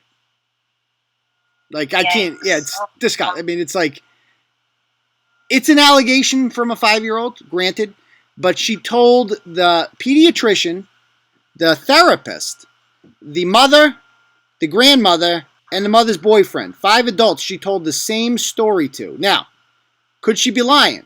According to him, his daughter's a pathological liar. That's what he says. All right, so go ahead. Interject really quick? Yes, you can. Have you either seen or heard the Trials of Gabriel Fernandez on Netflix? No, but everybody's comparing it to that. What's up with that? Yes. So basically, this woman had a bunch of other kids, and for whatever reason, Gabriel was the target of all of the vitriol, the abuse, everything. And apparently, there is some kind of condition where a parent will fixate on one child and just like unload everything on them. The other kids can be clean, well kept, well taken care of, not abused. But this child becomes like the scapegoat, and it's very comparable to what's happening here with this little girl. It's like very, very similar. I don't recall the name of it or anything, but it was explained in depth. Well, you should watch that. I've seen I Googled it afterwards, and that was a vicious one. That poor child was brutally killed. Oh my God, cried my eyes out. Awful. Failed by every single agency, which this little girl is being failed by every single agency. Same shit. Yeah. So the doctor who has been in business for like 30-something years in Gloucester immediately and the therapist filed 51As, and they reported to DCF. DCF does nothing. Shocking. Spoiler alert. I know we can't believe that. DCF does nothing with it.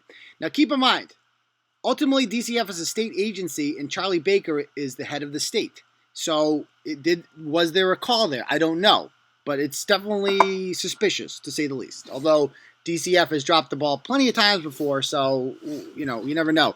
But anyway, she also alleges some other things that to me show consistency, if they're true. These are allegations. She said that she had multiple miscarriages, and that the guy told her to suck it up, and that it's all in your head. Like when she miscarried, she says that after the baby shower, she was feeling that she was frightened that she would have another miscarriage, and he still made her like clean all the stuff up. And to me, a big part that made me believe this is that in the divorce documents, she says what happens in that video that we saw, and it turned out to be completely accurate. So if she's being accurate about this, then it leads me to believe she's being accurate about other things. Now, and his argument will be, of course, that she's being coached by the mother. Do you think there's any possibility of that? No, considering the child's actions and how she's behaving socially and emotionally has been noticed by all the other adults around her. Those are things that you can't coach. Like, oh yeah, baby, remember to suck your thumb. Remember to tell everybody that you don't, like to show your legs anymore. Behave this way. Like, the kid is too young to be coached in that aspect. True. Maybe in a story, but also these people are trained to pick up on, like, there's no variation in the story. Like a kid, like if a kid parrots the same thing over and over and over, like verbatim, they're being coached. Yeah. But professionals are taught, how to go around that, and they can't outright say, "Did your daddy make you touch, his pee-pee?" And we're gonna see that. So they know what they're doing. Right. They know what to look for, and all of the professionals around her, made it clear that there are signs supporting the allegations made by the mom and the daughter. Mm-hmm. And we're going to see that when we read the doctor's deposition in the next installment in this. And the doctor says in the deposition several times that, like, they ask his attorney Orlando asks him, could you be making it up? Like, that's their whole thing. The daughter's making this up. And the doctor says, in my 34 years, yes, I have seen kids make things up before. I've seen kids say they have tummy aches and make that up. But I've never seen a child make up an allegation of sexual abuse about their parent before. I've never seen it. And also, we're going to see that he only started showing up to doctor's appointments after the allegation was made. So he wanted to be in the room when this girl was with the doctor to hear what she was saying, Yep. And he was also seen by members of the staff in the waiting room being verbally abusive to the girls, like yelling at them, and it made a lot of people uncomfortable, and they took note of it. And if you're going to do that in a room like that, God knows what you're doing behind closed doors. And to me, the most guilty-looking thing about this is that he just was held in contempt of court because he attempted to then pull his daughter away from the doctor and the therapist who she was telling these things to. That just reeks of cover-up, no? Oh, for fucking sure. Yeah, and you can't just go and pull a child out of therapy. That is insane. Because she didn't like the things that she was saying to the therapist. Exactly. Yeah, it's like, dude, you make yourself look so guilty. Every time I look at this guy, he's got like the most punchable face, and you're just like, this is a guy who's been getting away with everything forever because, he's Luke, he's a good guy, nice guy around town, he's look at him with these pictures with these crotch fruits smiling. His wife's an elementary school teacher in middle school teacher in Chelmsford. They have the all-American little Brady Bunch family, everything. It's like, come on. Some people are monsters behind closed doors, and this guy, in my opinion, is an absolute monster, and we're going to get more into that in a week. So, but what I want to talk now, I want to end it, is we got to talk about the transcript that came out today. So, we got, as you guys know, I had court with Bristol, our old friend, Bristol Blarney, a couple weeks ago in Attleboro Court for harassment order. I won. She lost. It was not extended. People are saying, well, you won't do that. Granted, I didn't need an order. I didn't really want an order. Like, I was doing the order out of spite, to be perfectly honest with you. It was literally a retaliatory harassment order. It was tit for tat. If you're going to get one on me, I'm going to get one on you. It was like one of those things. I really don't care if I have a harassment order on you. I don't care if she contacts me. It means nothing to me. Right? I would prefer if she didn't hack into my accounts and shit. That'd be nice. But I don't care if you contact me. So, it was not, if I didn't, and I even told my attorney. I pulled him outside. I'm like, hey. He goes, do you care if you get the order? I'm like, I don't give a shit. I just don't want her to get the one. That's it. He goes, well, it increases your odds of getting it thrown out, of getting hers thrown out, if yours gets thrown out. They're most likely to do it as like a package. And he goes, I've never represented a client and like not tried to get the order, but we could do it now. I'm like, yeah, let's fucking do it. Let's do it. And we just did it, and it worked out perfectly. So according to them, though, they were not kicked out at all. Like none of that happened. So we got the tape. We got the tape, and we got to hear. I got to go to some of the highlights here because I told you guys this was good. According to them, I was being dishonest about what happened in court. It turns out I was being more than honest. It starts off with her lecturing the judge. Oh, there's so many great parts. Let's listen to this. Against him? All matters, sir. All right, fine. All right. And you've seen the affidavit in the allegation. It's called an To the affidavit. court because I don't want to presume Either. Here we go. This order should be issued on your behalf. Yes, sir. So what I would offer to the court, because I don't want to presume either the court's cyber literacy or lack thereof, is the U.S. DOJ Cyber Misbehavior Attorney's Bulletin from May 2016, Volume 64. Sorry? Volume 64. No, Volume 64. In case you were wondering what that is. Like she's like talking a million miles a minute. Saying, Your Honor, I didn't want... What did she say? I don't want to presume... It was so bad. What'd she say? One more time. Hold on. I just couldn't believe how she started this off. Yes, sir. So what I would offer to the court, because I don't want to presume either the court's cyber literacy or lack thereof. Do you hear that? I don't want to presume the court's cyber literacy or lack thereof. Oh my God. That's one way to... It's basically saying, like, Judge, I don't want to assume you're not a retard, but I kind of think you're a retard, so I'm going to go ahead and I'm going to explain the law to you. In case you didn't know... Yeah. In case you didn't know... Go ahead. It's not even a law. It's just some bulletin from the Department of Justice, and she cites this whole fucking the chapter and the volume and shit. Like the judge's fucking Google. Like he's gonna have that at the ready. Like, oh yeah, bitch. Like I'm on it. I've got it right here. I know exactly what you're talking about. Like he's there for fucking a harassment prevention order, not the internet. Like he's not an internet crime specialist. Like what the fuck? Yeah. She just wanted to sound smart. Like, that's all it came down to. Like, she did some Googling. She's Miss Matlock Google.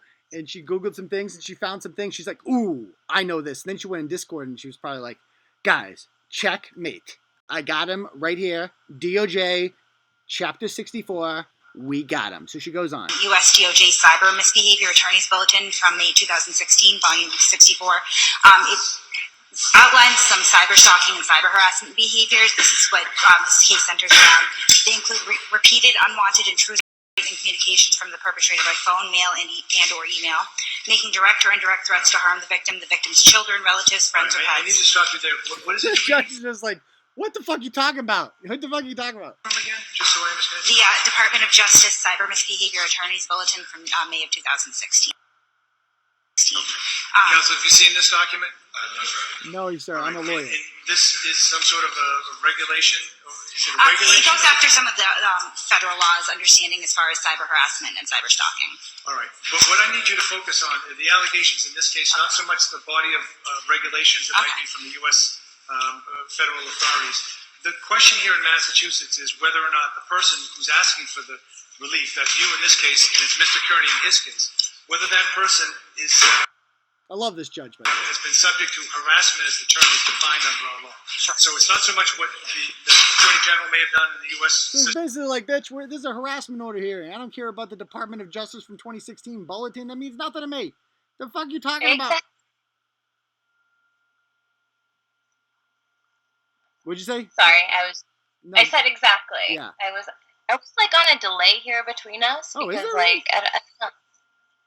It's kind of weird. Anyway, Okay. do go on. Sorry. Yeah. So she goes on. System.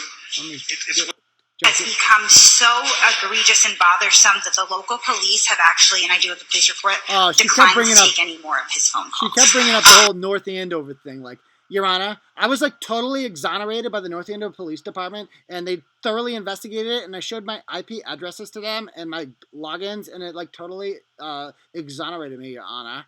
Like, no, like, what does that even mean? I dealt with the North Andover Police. They don't even know they think an IP address is a P.O. box, pretty much. They don't understand what the fuck that means. And it's not like you just go into the police and you're like, here's my IP addresses. See? It proves nothing. Like, picture the Sergeant Roy, who doesn't even understand how Facebook works, picking up the thing and be like, wow, this is goddamn compelling shit right here.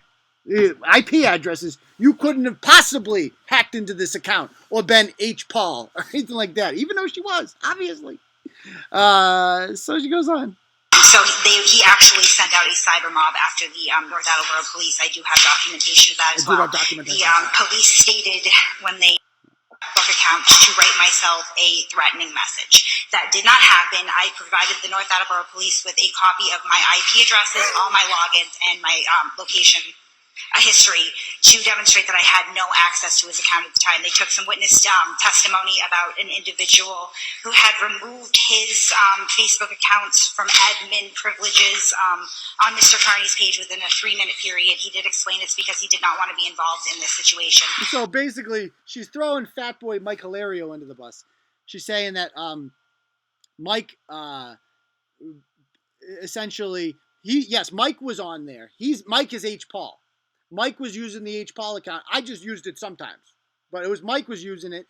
And he just so happened to be, he decided on February 29th, I'm going to go ahead and pull out of here. I'm going to take my admin. I don't want to, it's been in here for 2 weeks. But I'm going to go ahead and pull it out now at the exact same time that this was posted. She also goes on to say that the post was up for 3 hours, which is complete bullshit. You guys saw it. It was up for like 10 minutes. I didn't even see it. It was sent to me in a screenshot. Like Sarah Roy and a couple other people commented, and they're like, dude, did you see this fucking post? And then it was gone. It was gone. So it's all a lie. I want to get to the part where she starts getting questioned by my attorney because it doesn't go too well for her then. Let me fast forward to that part. Attorney Maloney, do you wish to inquire? Yes, sir. Sports Forever, LLC? I believe it's Total Boy Sports. Total Boy Sports, LLC? And that's a publicist organization that he has, correct? I'm not sure what the actual incorporation is, no, but essentially it's an online blog. It's an online platform? Yep. Okay. And now you yourself participated in that online platform, is that accurate? For about a year, yes, sir. Excuse me? For about a year, yes, sir. Okay. And now to this day, you continue to operate in that sphere. Is that a fair statement? That would be an unfair statement as of right now. A lot of this harassment borders on what I would consider blackmail, as he has made demands that I not operate in that sphere. So for the time being, no, I do not. Respectfully speaking, so are you or are you not currently engaging in an online platform for... Currently, no. No. Do you own the handle Masshole Report? I do not. You do not own that report? No. Are you familiar with that handle? I am familiar with it. I'm associated. Oh, there is a lie. So she goes, she does not own the Masshole Report. All of a sudden, she doesn't run Masshole Report. If she does, we'll see what happens. Go ahead. With it, we do YouTube, but I am actually not the owner of that handle. No. Who is the owner of that handle? So I really have to say that in open court. North Shore, does she really have to say that in open court? No, come on. Support special protection. Like, oh no, yeah, you don't have to say. Just like basically, like, I don't want to throw someone under the bus and make shit up because I know it's all being recorded right now. So I'm gonna go ahead and say I don't know. The question is it you? It's for I don't feel. Do you have access to that handle? I do. Okay, and so you don't own that handle, but you have access to that handle. And what that means is you're able to post using the handle Masshole Report. Is that correct? Yes. With the court's permission, I'd like to hand a document to Ms. Peter. Sure. Ms. Peter, can you have a look at the yellow italicized and let me know when you have a moment to read that, please? So he's handing her. He's handing her the night she came on to the live show. He's handing. She came on here and she's like, "I do not fear Aiden Carney," which makes it hard to get a restraining order. Per his affidavit. I'm sorry.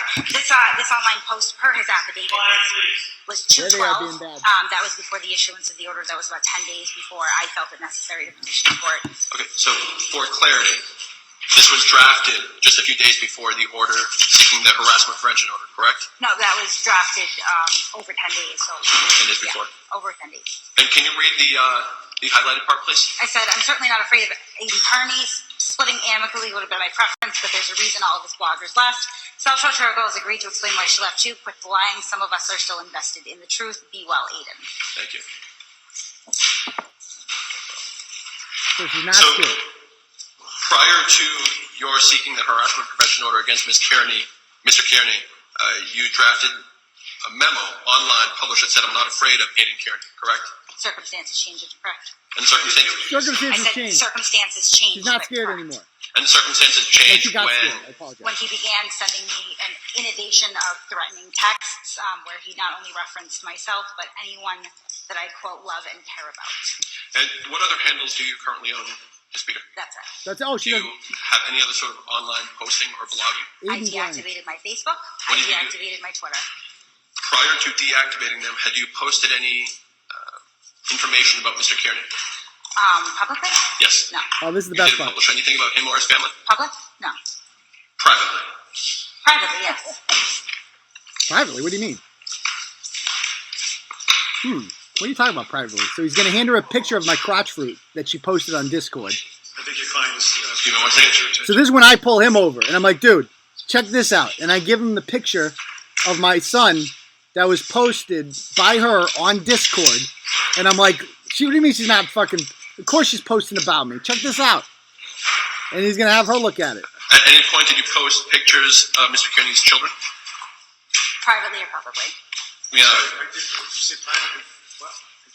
Privately or publicly. The reason you're asking, Your Honor, is because Mr. Kearney has also been accessing a private Discord server that I have. I do have some information about Discord. It is a private platform. He has no business on this platform. Oh, God. Dude, she shares the Discord everywhere. It's like on every YouTube video, it's like, come join our Discord. Literally anyone in here can join Discord. Many of you are in the Discord right now. I'm in the Discord. They can't figure out who I am, but I'm still in there, bitch. You can't keep me out. It's public. I mean, can you believe that, North Shore? It's private. Can you believe that? It's fucking insane. It's super private. It's just literally posted everywhere. Yeah, and then she later goes on to say that, like, Mr. Kearney is involved in a private Facebook group. Well, then how'd you see that, bitch, if it's private? Nothing's fucking private on the internet. Grow up. Welcome to grown-up world. God, she goes... But he continues to access. Counsel's entitled to ask the question, but just so that I understand, I would ask that you couch it in terms of whether this is intended to be a private or a public platform. The difference may be important for this operation, but it may not be for this case. I have no idea what lies ahead, but if you would, just so that I understand whether she's responding to your question about a platform that's publicly viewable versus only privately viewable. At least let me know. Understood, sir. Ms. Peter, I'm going to pass that picture to the court officer. Could you please identify the picture and please specify where you posted that picture? Yep, so this is a picture of Eden Carney, his son, with a Disney character during his Disney vacation that he posted to his Facebook account. It was posted privately to a private Discord server. And to elaborate on that, what that was to retort a claim that he had made publicly about me that nobody knew that he had gone to Disney. Like the judge gives a flying fuck about it. It's like, bitch, did you post a picture of his kid or not? It's like, yes, I did. But you see, Your Honor, I had to prove that Mr. Kearney did go to Disney and that other people are aware of it because I made up this account called Aiden Blarney in which I stated that he went to Disney, but I was the only one who knew about it, so that's how he figured out who Aiden Blarney was, and I had to disprove that by sharing a picture of him in Disney. And by the way, that picture of my son in Disney was literally buried in like an album. So it was his birthday in August, right? We went to Disney in June. And on his birthday, I shared like, happy birthday, son. And I shared like 30 pictures of him on there on Facebook. And my Facebook page is like, you have to be friends with me to see any of that. Kate Peter is friends with me on there. I couldn't defriend her because the account was suspended.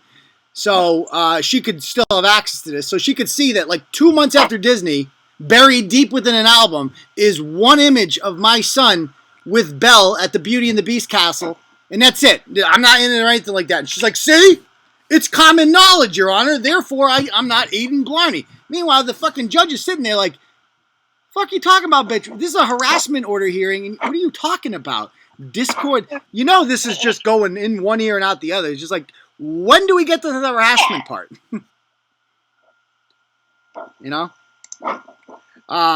Anyway.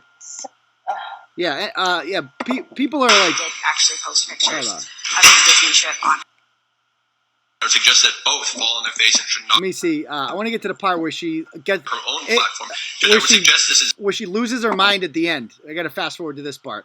So basically, she doesn't get the order, and it doesn't go too well for her at the end, and she doesn't take it very well. The words they're using are true threats. That's what has to be found. There are other cases with people flipping other people off. Some really nefarious actions that were not held to be sufficient.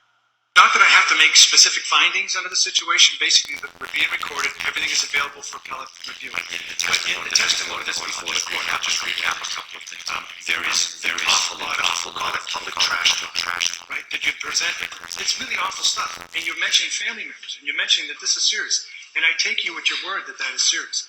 There's also credible evidence that in retaliation to that, you've submitted responsive comments which were designed to sort of poke the nose of this. Well, it is in evidence, ma'am, and I know that you're. So this is the judge telling her, right, North Shore, that it's over. And what does she say? She starts nodding her head like, no, Your Honor, you don't understand. I have 200 pages of documents here that prove blah, blah, blah, blah, blah. She's going full Gaffney. And she tries one last hurrah. Let's see what she says. You're shaking your head and maybe you're disagreeing with me. But that language is in there, and that's your words yourselves. May not have been retaliation, but it's to that end that there's this sort of going back and forth. At some point, our society, I suppose, will put statutes in place to prevent this type of behavior, because as a civilized society, we have to ask ourselves, do we want to be subject? Do we want to have our children's lives and the lives of people we care about treated in such a fashion that you both are presenting to this court today? On both sides. I'll mention it's alleged on both sides. The answer, I would hope, is no, we don't want to put up with this. But to the extent that... So basically the judge is saying that, yeah, this isn't pretty. I'd prefer not to live in a society where people shitpost like this constantly. But guess what? You both did it. And there's nothing criminal happened here, bitch. This is the wrong court to be in. It's out there. It is not part of this case. Ma'am, the last point on this, I'll give you an opportunity. I would point to the matter of Zoe Quinn that was out of Massachusetts. It is colloquially known as Gamergate. An order was granted to Miss Quinn, even though the defendant in that case had not explicitly threatened her. He used a similar modus operandi as far as the blogs, dissemination of personal information and threatening communication. So I have seen that this does apply. Don't make no mistake about it. So she tries bringing up Gamergate. It's all bullshit. What I really want to do, guys, is I would love to talk to anybody else there who is still defending her. Anyone. Because, by the way, I don't know if you saw today, North Shore, she says she's like hired an attorney for $2,000 who's coming after me. Do you know that? And she has the nerve to say anything about Walmart and attorneys. I love how she called him come on. He owned her. He absolutely owned her in that. So I've talked to a couple people about this, and people. There's like 10 turtle riders that we lost, the weak ones. Do you remember Angelo Doc Holiday Graziano? I do. Yeah, he used to be in the inbox a lot, and he is one of them in there. And he's saying now, I'm going to call you. He goes, don't waste your time. You can call, but I'm not answering. Don't know why you're picking on me, because he told me earlier in the week that he's like, how do you know that she hacked into your account? I told you I didn't want any part of this from the start. You want me to believe you, but you lied to me. I'm like, how did I lie to you? He goes, you lied to me because you told me that you weren't accepting apologies, even though I know you were letting people back. I did let a couple people back, some traders back, because they did apologize. This guy never apologized. He goes, then you went on live saying that you're letting people back.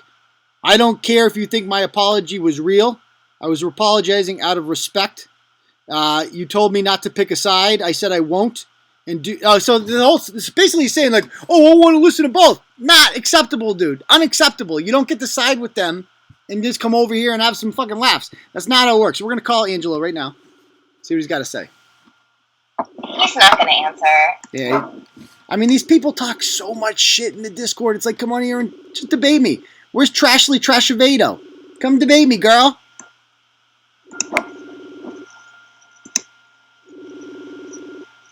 Not answering. Okay. All right. So anyway, why don't we go to the Ask Turtle Boy? If you guys have any questions or anything, let me know. I understand that we're getting some docs in there in the comments. So sorry if you were accidentally blocked by accident. But if you guys Yeah, I don't mind arguing with these people, but if you come on here and you start naming names and stating addresses, first of all, I've seen what they're posting in there. You got the wrong person. That's the beauty part about this. You're literally doxing. So hard not to laugh, but whatever. Yeah, like it's fine. You're not in. You even stated earlier on the city that you live in, and it's like an hour away from the place that they're saying. It's fine. Yeah, I mean, it's fine. Yeah, it's like they're literally saying the wrong person. So, am I going live tomorrow at 7? I probably should, just to fuck with them a little bit, but maybe. We'll see. Let's see. Are the Holden police on the case? Yes, the Holden police, and I'll take any questions now. Any questions you guys have, ask Turtle Boy the last few minutes, and we'll call it a night.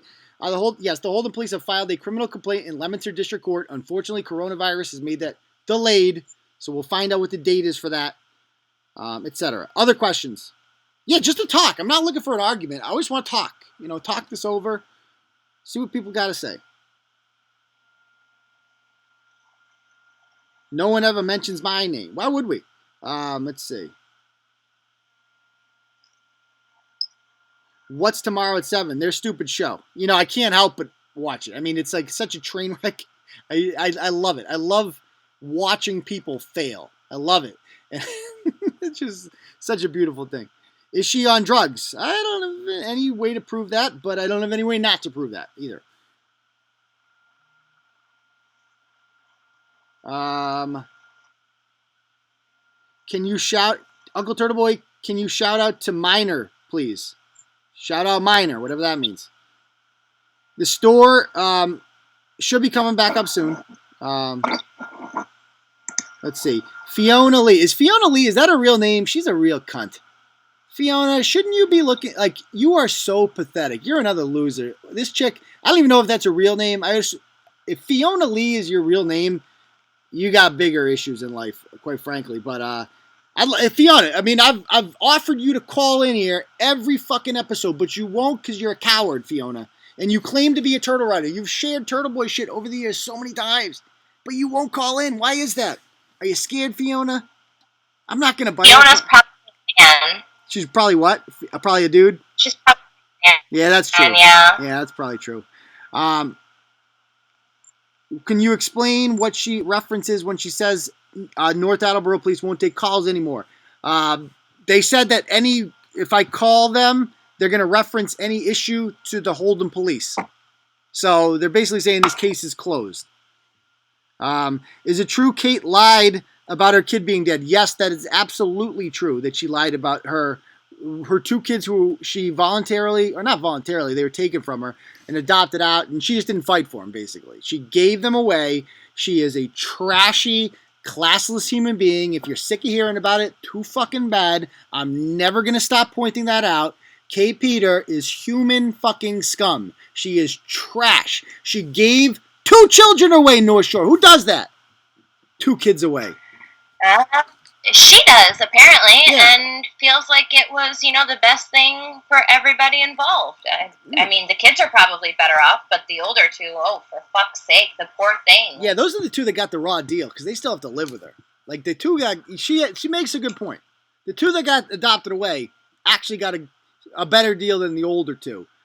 Although, the fact that she's still around and close in the area and still involved in the lab, that would fuck with it. If you're going to adopt them out. Let them have their life, Don't keep showing up in fucking holidays for bowling and shit. Yeah, I love, she's a Trojan ratchet, guys. People came to respect her. They liked her on here. Of course I'm going to talk about that. She is a classless, trashy, gutter muppet. She's the worst ratchet we've ever profiled. And if you think I'm not going to talk about that, I don't know what channel you've been watching. Maybe the fact that she works here, she used to work here, does not shield her from that. She is the biggest hypocrite ever. Can you call the Milton guy? I forget his name. Ian, I'm not sure who you're talking about. Let's see. Why does she claim she's in... What was that? Beach guy. The Revere Beach guy who wanted to have a party on the beach. Oh, yeah. He won't answer. He says he's at a rave tonight. I messaged him. So, is she really drinking Fireball? She was drinking all the time on the show, Yeah, she literally has a show that picks on junkies. And so, can I read this comment? This was made on the YouTube page when somebody said, Kate, Kind of hypocritical. This is her response. Let me pull it up here. I showed you this earlier in North Shore. This is what she says about that. They're like, don't you think you're a hypocrite? Do you stand by what you said on Turtle Boy trashing all these people? She goes, honestly, no, I don't.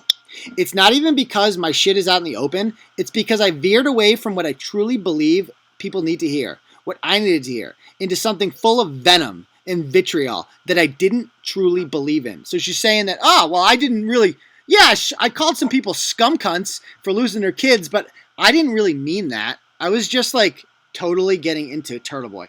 I wanted to write so badly that I tossed aside my own beliefs and morals to do so and fit in with a quote-unquote brand that I was never going to truly fit in. Bitch, you were here 18 months. You were shaming Ratchets for 18 fucking months. And she goes on to say, no, I didn't hide my past from the owner of said blog. First of all, yes, you did. You never mentioned the crotch fruits you gave away. You left that part out. Oops. Yeah. And he goes, no, he didn't make it an issue for me until now. But my tough love, no excuses message was perverted by my own desire to build an audience and keep the readers of said blog engaged and coming back. So she's basically saying, I didn't really believe in any of this, but I wanted a crowd because no one would listen to me otherwise. A large part of why I left, despite of what is being said now, and yes, I do have proof of this. I love how she always says she has proof. I have proof. I'm suing him, and she also says I'm going to jail for wiretapping charges. Keep in mind, this bitch has been, you saw 4 times she's been to court for not paying her rent. Give me a fucking break, you ratchet ass whore. That's all you ever are, Kate. You're fucking trash. Don't forget that. Anyway, I just point out really quick that scum cunt is not even a Turtle Boy word. That is a Brett word. Yes. She has literally bitten off a piece from everybody that she's ever interacted with.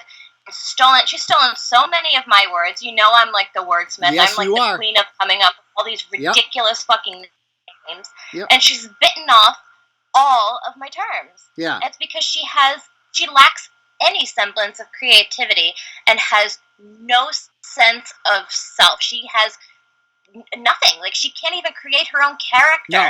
She is just fucking garbage. And as you saw, and it's hilarious to watch. Yeah, you saw today that there was whatchamacallit. There was this old page called What the Fuck Classifieds, and it was kind of like I wasn't a fan of it. It was like a Turtle Boy kind of spinoff. Like the guy that owns it, the Turtle Rider, I like him. I wasn't a fan of it, but I'm like, whatever. It's out there. It's really not harming us. She was fucking obsessed with this page. She used to message me all the time about it, so fucking mad. They're trying to be like Turtle Boy, and and I had her back because she worked for me, But in hindsight, whatever. It's just a fucking page. It doesn't really affect us, if it exists out there. And it's so ironic that she was mad at them for being like a bad Turtle Boy spinoff. And what does she fucking do? Literally goes and creates the worst Turtle Boy spinoff of all time. Oh, and I'm looking at Fiona's comments. Fiona messaged me. I always look at the back of these people. There's always a long chain of messages. She messaged me and said, is this what you wanted on SoundCloud? And she goes, sorry for the delay. I've been pulling audio from YouTube for years. So she's been helping me out with Turtle Boy shit. She's been sharing. I'm going to call her right now. Calling Fiona. I bet she doesn't answer. Answer, Fiona. You guys can all see him. Calling Fiona. Will she answer? She says she's blocked. She's clearly not. Come on, Fiona. Is that your real name, Fiona? Oh. Totally fucking. Another coward, huh? Another coward. Sad. Very sad. All right. So, Fiona's too chicken shit to answer the phone. Understandable. She's been messaging me for years. I go on her page and literally let's see. Oh, she took down some of the Turtle Boy stuff, but she's friends with all the Turtle Boy accounts. She's friends with Gupta Patel. It's just amazing. It could be like a sociological study how our biggest diehard fans, literally all it took from them was the biggest ratchet I've ever met in my life, making up baseless lies with no evidence whatsoever. And them just being like, fuck him. It's a fascinating concept, isn't it? Well, I do my theory on this. And it's because these people want to feel important and they want to feel close to the drama. They want to feel like they've got insider information. Mm-hmm. And that was never going to happen from me. Like, you have too much shit going on to really, do that kind of stuff. Yeah. This chick, on the other hand, I won't even give her the fucking, the time of day and say her name. She was just like, sure, I need a fucking band of groupies, even if you're like the aisle of, misfit toys over here. Like, come with me. Yeah, come with me. And she stole like the lowest hanging fruit, the people who have nothing else going on in their lives, who literally are, just like derelicts, and like they're just like her. And that's the thing. And these particular people are the types who follow Turtle Boy, so they could say, haha, look at this one.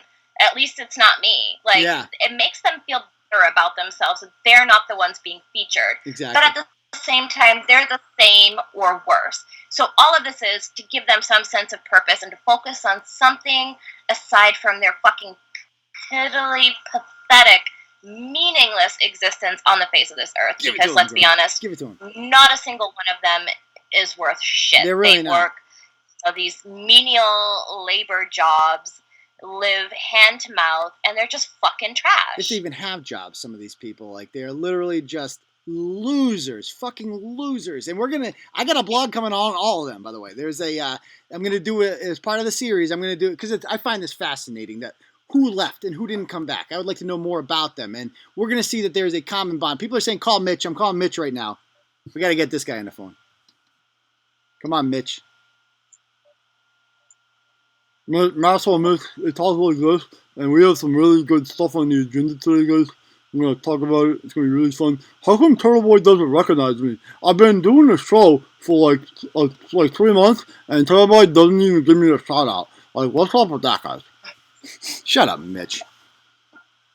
All right. You see what I mean? They're like dying for attention and some sort of validation. Yeah. Like, but dude, here he is. it's not that serious. Yeah, it's not that serious, dude. So he's not answering.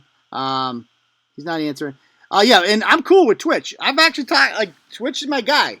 And Twitch ain't with them for a reason. Let's just say that. South Shore Justin, not with them for a reason. The only people that are left there are complete and utter trash. I don't want to call Kate. I don't feel comfortable, quite honestly, calling her. I don't need another fucking order. I think that's a bad move. Yeah, I think I'll call Hilario. Let's see if I can call Hilario.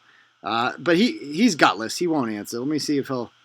I think I tried calling him last week. Let's see. By the way, somebody put a fucking Craigslist ad for me out this week for free puppies. I got a bunch. That was on Wednesday. I'm like going through my messages. So Wednesday was the free puppy day from Craigslist. Then the Josh Abrams calls continued all week. That was really fun too. Let's see. Here's another one. Let's see. And then I got the Lorena text messages in here. I have so many people just message me. I should probably change my number, huh? Yeah, probably. Yeah, and Ian, it's easy to buy tons of fancy equipment when you're not paying your rent. Oh, those people? Yeah, that's true too. You know what? Fuck it. Fuck it. Let me just go to the comments. Any more comments from people? If they want to call, they're more than welcome to, but they're not going to. Put it that way. All right. Last minute questions before we call it a night. Call Twitch or Justin to share their experiences with Killshot Kate. Ooh, that's a good call accountability for Mott. I like that. So if Twitch or Justin's listening and you feel wronged by Kate and you'd like to come on here, my door's open. If you guys ever want to talk and just kind of share your experiences. All right. Any other questions? I think that would be very interesting to hear, even if it, some of it is positive, since they're, ex, whatever the hell they are. I wouldn't say employees, ex-partners. I don't know, but it would be interesting to hear the entire experience. The other people are asking, any update on Kylie? Kylie has been released on no bail. Apparently, you can just go from $100,000 bail in California, and they just let you out on personal recognizance. She's just not allowed to use the internet or see her crotch fruit. So her crotch fruit's living with the grandmother who raised his sister. His sister has flown from Rhode Island to California to be near her mother and help raise her brother. And so that's what Kylie's up to. We're going to see what goes on with that. Other questions say, any update on the truck fire? No, but I'm going to be calling the Bridgewater police with a copy of this tape now, because in this tape, she says something very incriminating that I'm keep an eye on, that I mentioned in the blog. And I felt, and those guys like Justin and Twitch, like they did her show, North Shore, because they were having fun, right? They were in it for the fun. And then she made it not fun by like picking a fight with me, of all people. And it's like they were turtle riders before they were on her show. And so they're like, Chris is calling? Okay. Oh, no, he meant to, he didn't mean to call. Next hearing is Cinco de Mayo, Hildy says. So she's a Napa person. She knows. What's going on with Lorena? Nice. Lorena's another one. She's out on bail. She has a trial date coming up. Let's see. Last minute questions.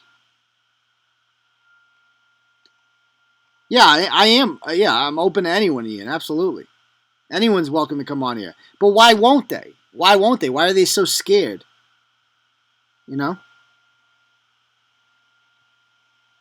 Exactly. It would be one thing if they truly wanted to let this die, but there's going to be a flurry of statements tomorrow, essentially poking the bear. Yeah. They're going to continue this, especially the little legion of fucking maroons. Yeah. Yeah.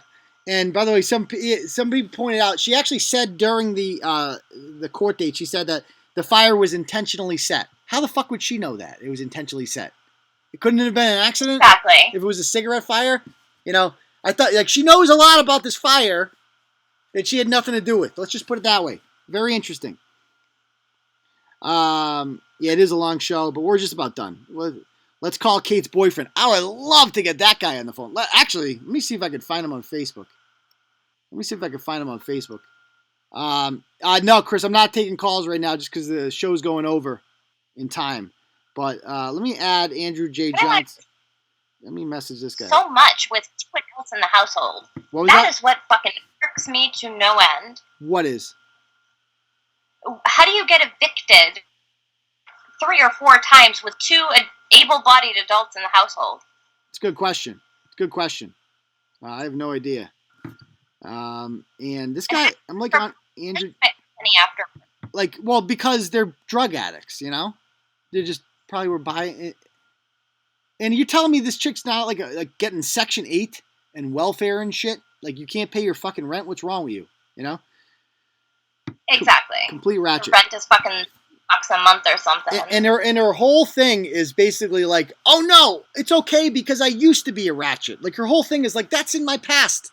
I've overcome everything. That's literally her whole shtick is like, oh no, I used to be a ratchet. I don't do that. I've overcome it, which makes me fucking awesome. That I have a right to cast judgment on everybody else. But anyway, call Massill's wife. No, fuck her. She's boring. Don't call him or her. Whatever. I'm not calling them. All right, we're about to call it a night unless anybody has any last minute questions. One of the longest shows we ever had. Yeah, you definitely make your own sanitizer. Like, you guys heard the secret recipe tonight. We all learned something from Mark there. Mark Scott. Go back and listen to that. Yeah, where did Fiona go? Haven't you wrote about forgiving ratchets? I have, Fiona. But they actually have, and that's a great question, Fiona. And I've forgiven many a ratchet before when they're actually sorry. Kate's not reformed at all. Like, that's the thing about Kate is she's literally burning trucks, hacking into accounts, trying to get people arrested for shit. And she talks about accountability. She's taken no accountability for the things she's done whatsoever. Just going on your show and saying, oh, I'm accountable now. That's not taking actual accountability, right, to the damage that you've done. You don't have any right to do that. Anytime. Like, you're still obsessed with these auditors. No, you should be helping them. You're not doing that at all. You're a fraud. And Fiona, I tried calling you, girl. Why you hiding? Why are you hiding, Fiona? You got a lot to say in the comments. Fiona, I tried calling you. You know that. Answer the phone. All right. Yeah, it wouldn't surprise me if Fiona is Kate. But then she's been messaging me for a long time, so I don't know. That'd be kind of weird. Fiona, okay. I'm going to call you. She says she's not hiding.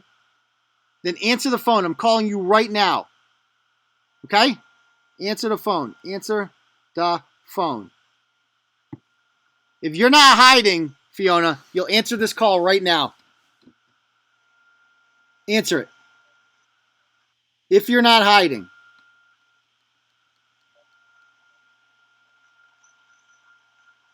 And then we're calling it a night. Fiona.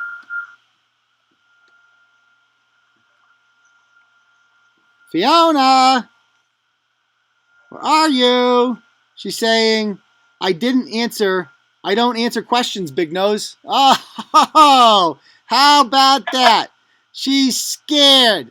She's scared. Yeah, Fiona's definitely Kate. Fiona, I know it's her now. Definitely Kate. So anyway, coward, complete coward. It is what it is. Yeah.